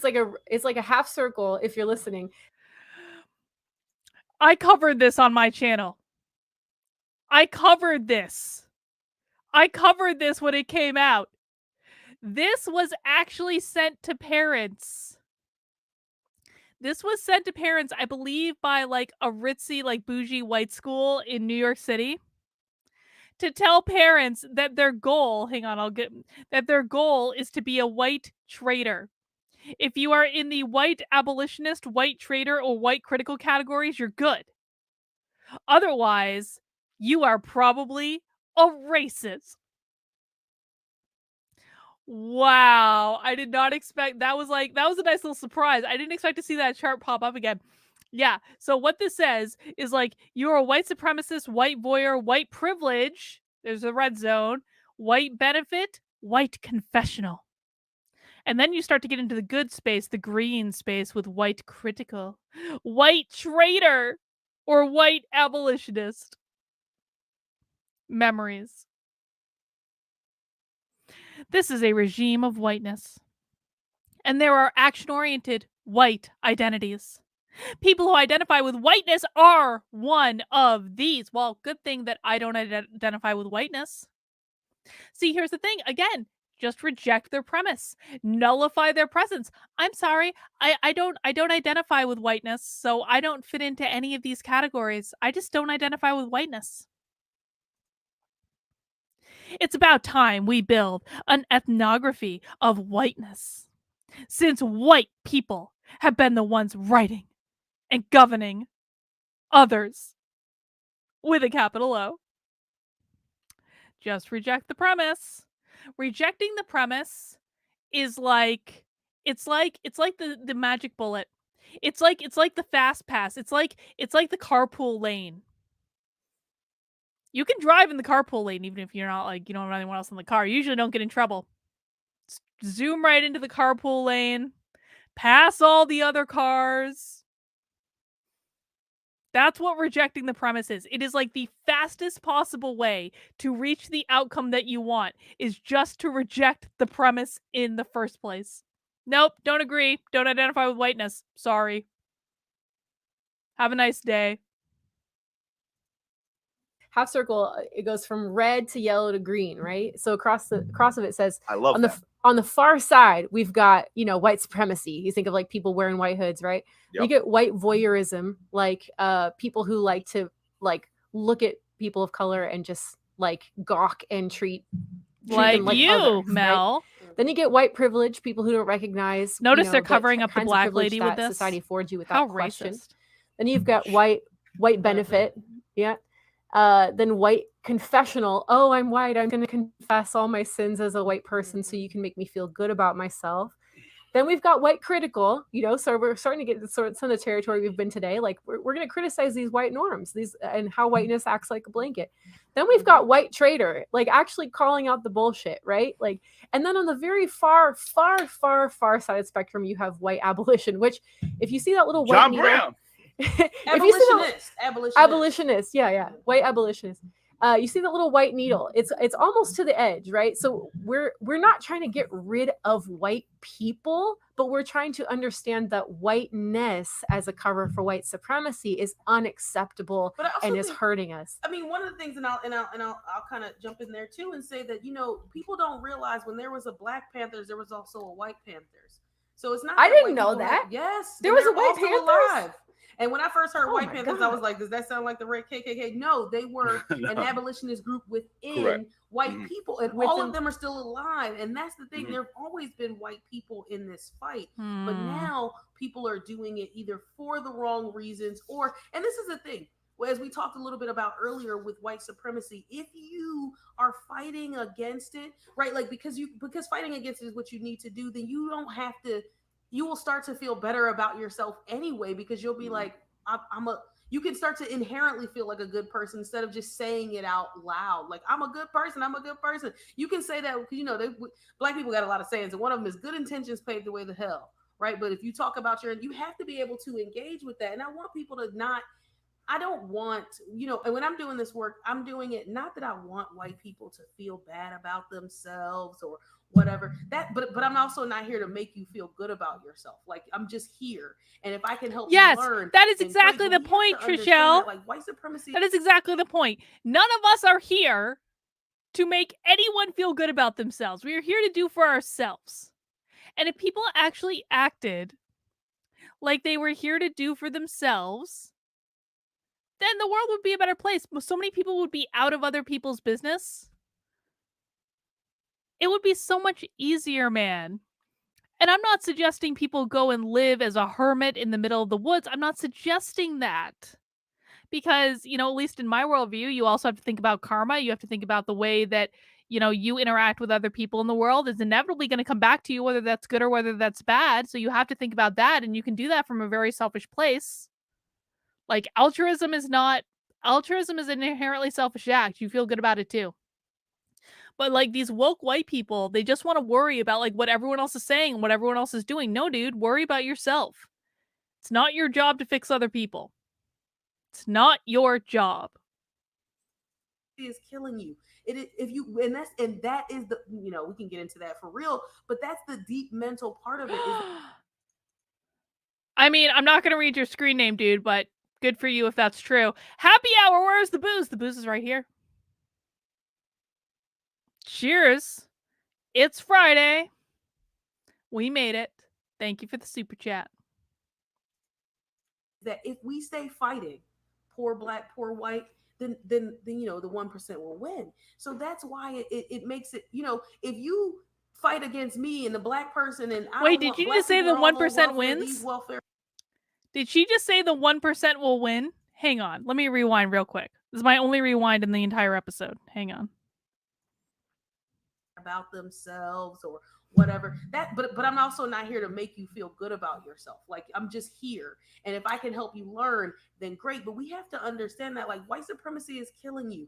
That is the, we can get into that for real. They haven't defined white supremacy. The mental part of it is that if we stay fighting, poor black, poor white, then the 1% will win. So that's why it makes it. That is exactly the point. That is exactly the point.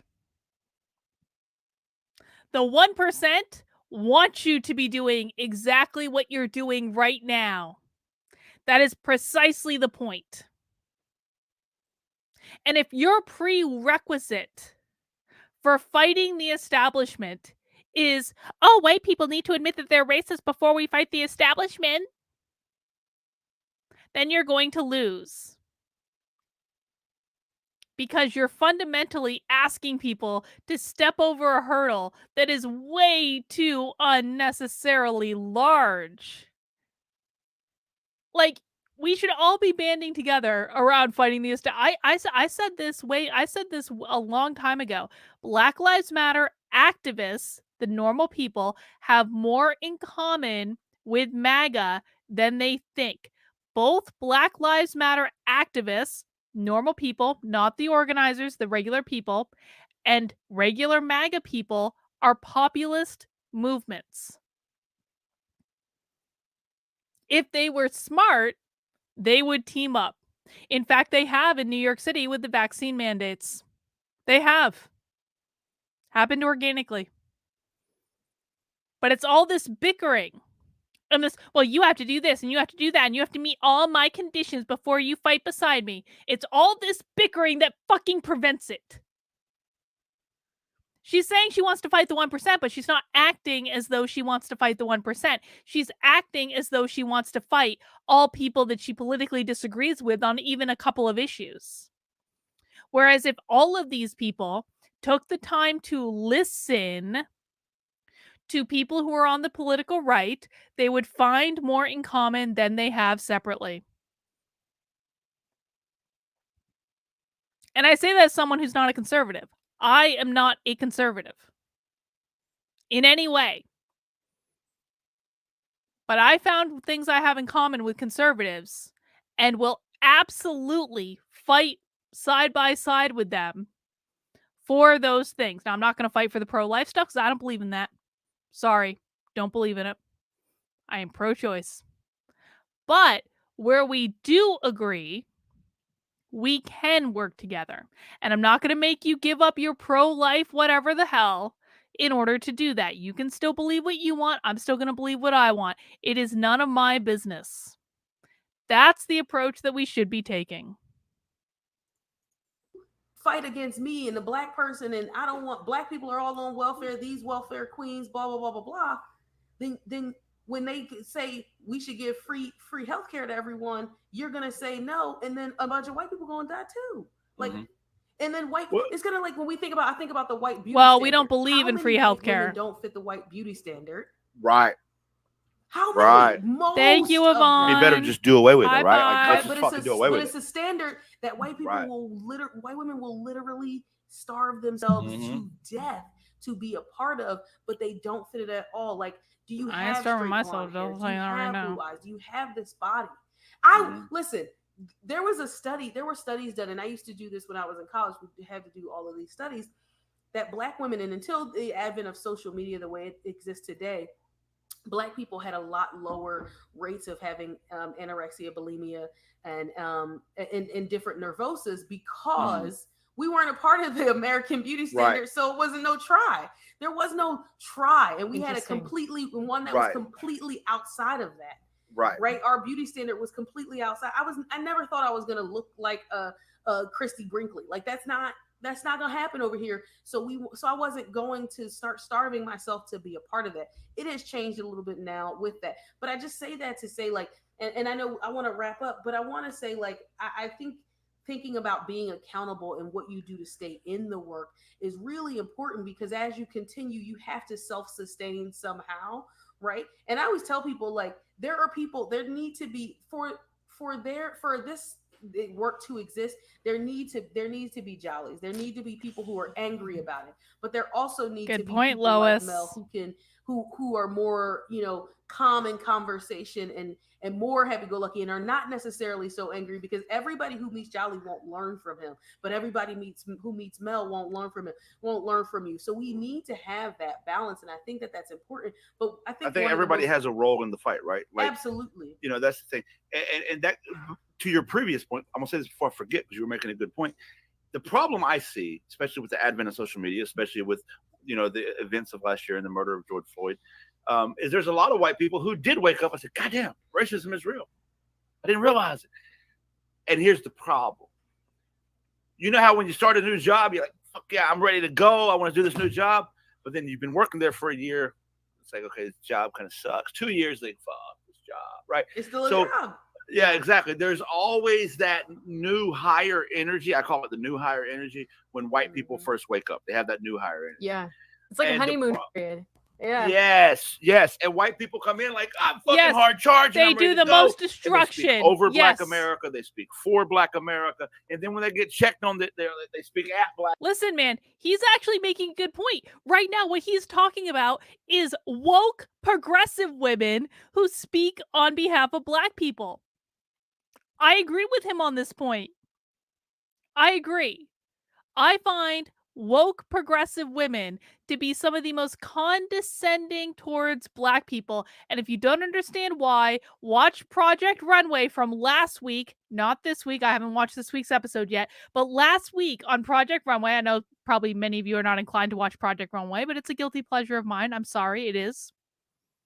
I watch crappy reality TV to escape this dystopian reality. I like Project Runway, whatever. But last week on Project Runway, there was a legitimate struggle session where the ultimate villain was the woke white lady. And she ended up leaving the show because she was so woke. And even the Black guy that she was like defending was like, yeah, you're being a little too woke right now. You're causing more problems than you're worth. So I agree with him on this. 100% agree. Black America, right?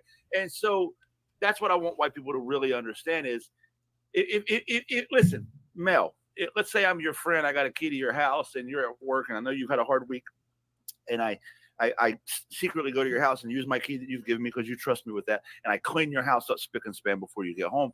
And then when you come I'd home, be pissed if someone what would I cleaned my naturally house. as a human I'd being be expect? pissed. Probably a positive reaction, maybe a Yeah. phone call. I can't believe you did this. I would be pissed if someone came in and cleaned my house without me telling them to. My mother used to do this. My mother hasn't been to my house in a long time, but my mother used to do this. My mother used to show up unexpectedly at my house and then fucking clean everything, and then things would go missing, things would be broken. She once lost, I swear to God, side note, my mother in the cleaning of my house without telling me while I was at work one day once lost a really nice snow shovel. Now, I live in New Hampshire. It was the nice snow shovel where it was like, it doesn't hurt your back to shovel. And I had no idea this thing was lost because it was sitting out on my deck. It was fine.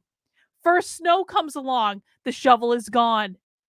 The shovel was gone. We had no shovel because my mother fucking lost it when she cleaned my house unexpectedly. That was a problem. So I would be pissed if someone cleaned my house unexpectedly. I'm just saying. I know that has nothing to do with this thing, but don't clean other people. Yeah, exactly. How do you lose a shovel? That's a really good question. We never found it. It was lost forever into the ether, never to be heard from again. This for me that's so thoughtful. Thank you. You're an amazing human being. That's the problem. White America's looking for that phone call because Yeah. they're doing it. They're doing it. They think that they're cleaning Black America's house up for them. Yeah. And that's what I want white America to understand. When you wake up and understand there's racism, please understand that the racism was started by white America, perpetrated by white America, perpetuated by white America, and dedicated by white America. Yeah. So when you wake up and realize racism is real, stop trying to clean Black America's house up and realize the work is cleaning white America's house up, and you'll stop looking for that pat on the back, and you won't feel so bad when you get checked.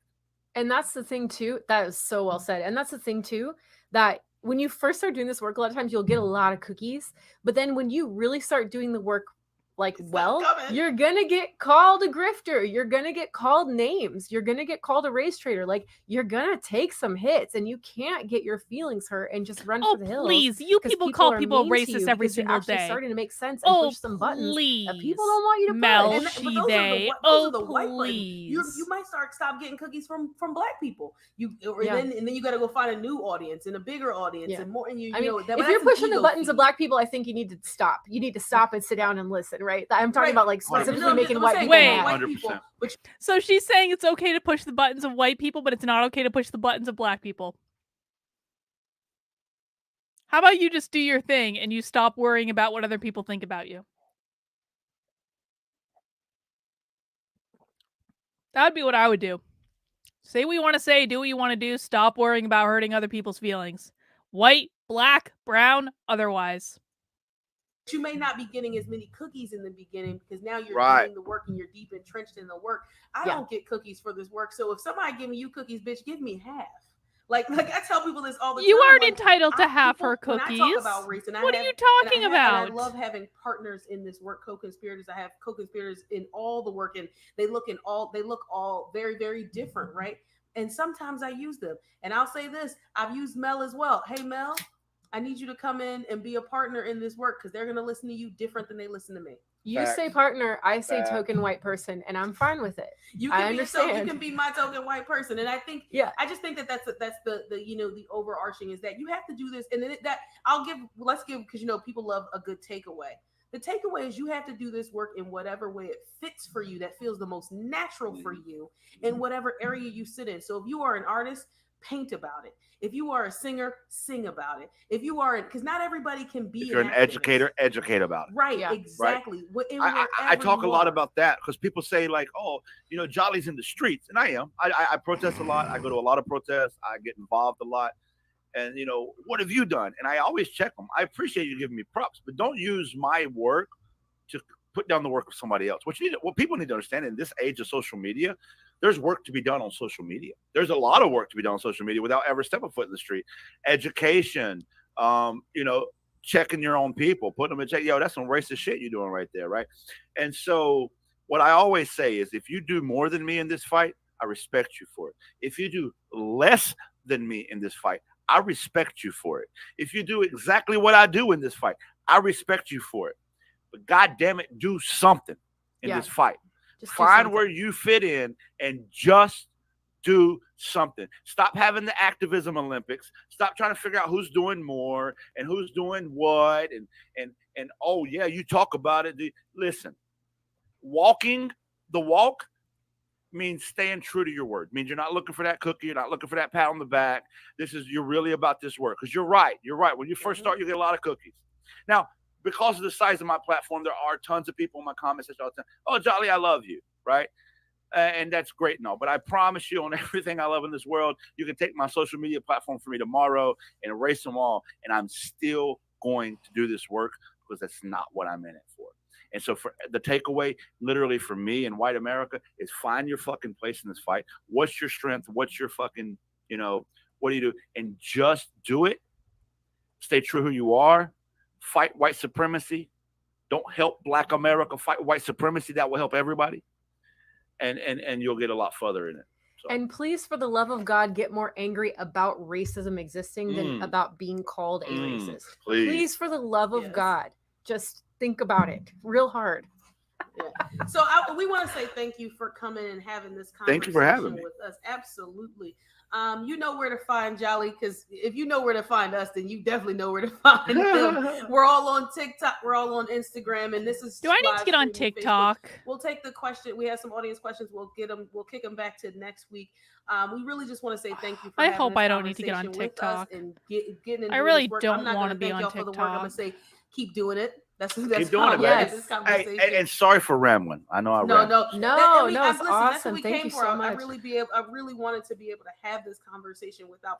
And believe it or not, we have an outline for the show, and we got to everything and more on it. So thank you so much. Well, every time people tell me we got an hour-long show, I'm like, God, why do I get invited to hour-long shows, bro? Like, yeah, people are saying I don't need to be on TikTok. It's 2 weeks now. Thank God. NBC Radio has me coming on their show. Oh, sweet. And yeah, which is cool because it's NBC Radio. Woo! He was like, it's an hour-long show. That bro, you better have some preset questions and make me shut up.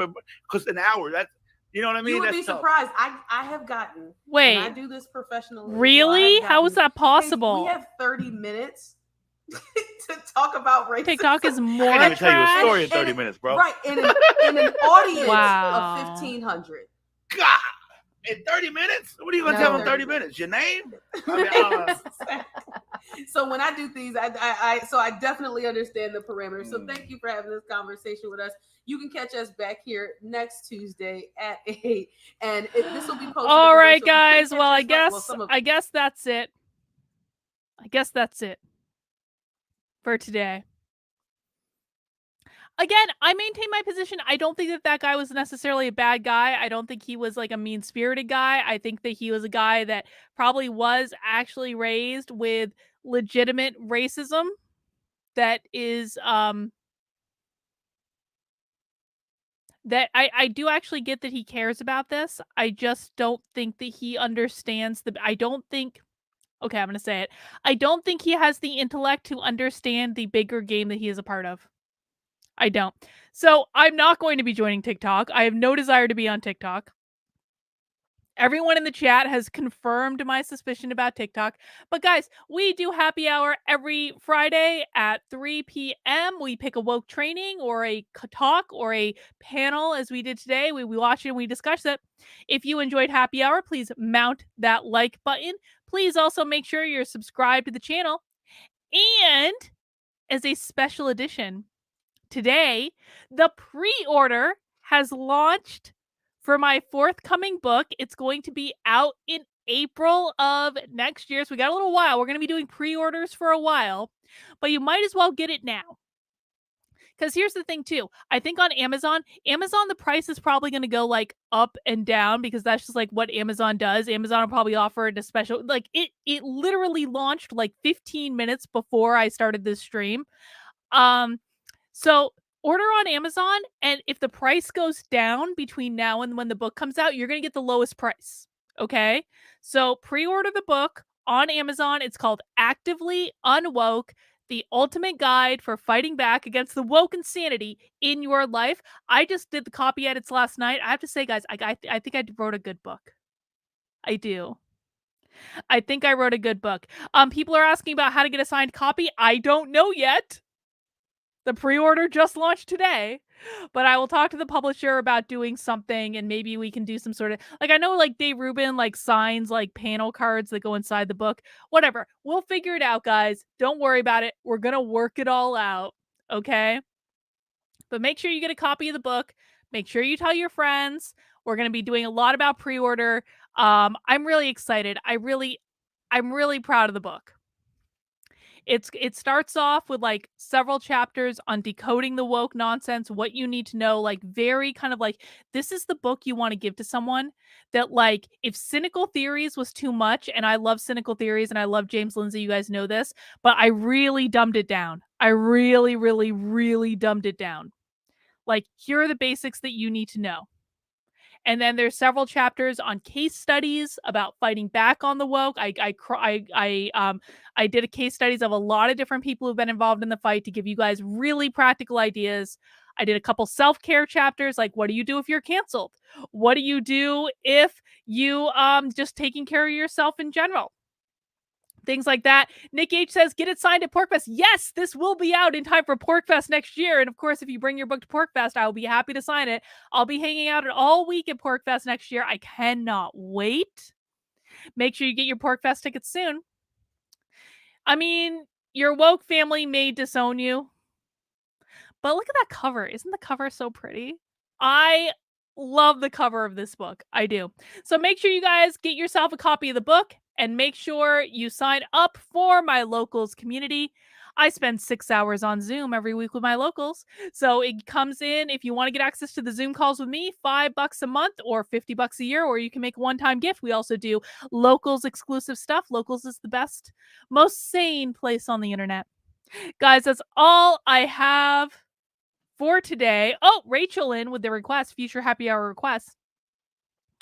Rachel, I was actually thinking about this earlier today. I really was. Can we do another parents at school board meetings one? That was so fun. Also, check out the insane woman/toad in the Minnesota school board clip. I have no idea what you're talking about, but I'll look for that. Yeah, I don't know. Like that one school board meeting that we watched, it was so fiery. I don't know of any school board meetings that are like that though. So if you guys have suggestions for like really amazing school board meetings where just like all the parents are so fiery, let me know. Maybe we can watch one at happy hour. But I was actually thinking about that earlier today. I was like, oh, maybe I can find another school board meeting. But those are like few and far between. That was like an exception. But I'm open to it if we can find it. All right, guys, that's all I have for today. I hope you have an amazing weekend. I'll be posting some videos over the weekend. Remember, I will be doing Effed Up News on Sunday at 5 p.m. And then Joshua is doing a Halloween party Zoom on Sunday. So make sure you're signed up for Joshua's Halloween party Zoom. I'll post information in locals just so you guys have it. But Halloween, I'm going to be wearing a big crown in the Halloween party on Sunday. So I'll post information about that in my locals. Thank you guys for spending some time with me. We'll see you next week. Bye.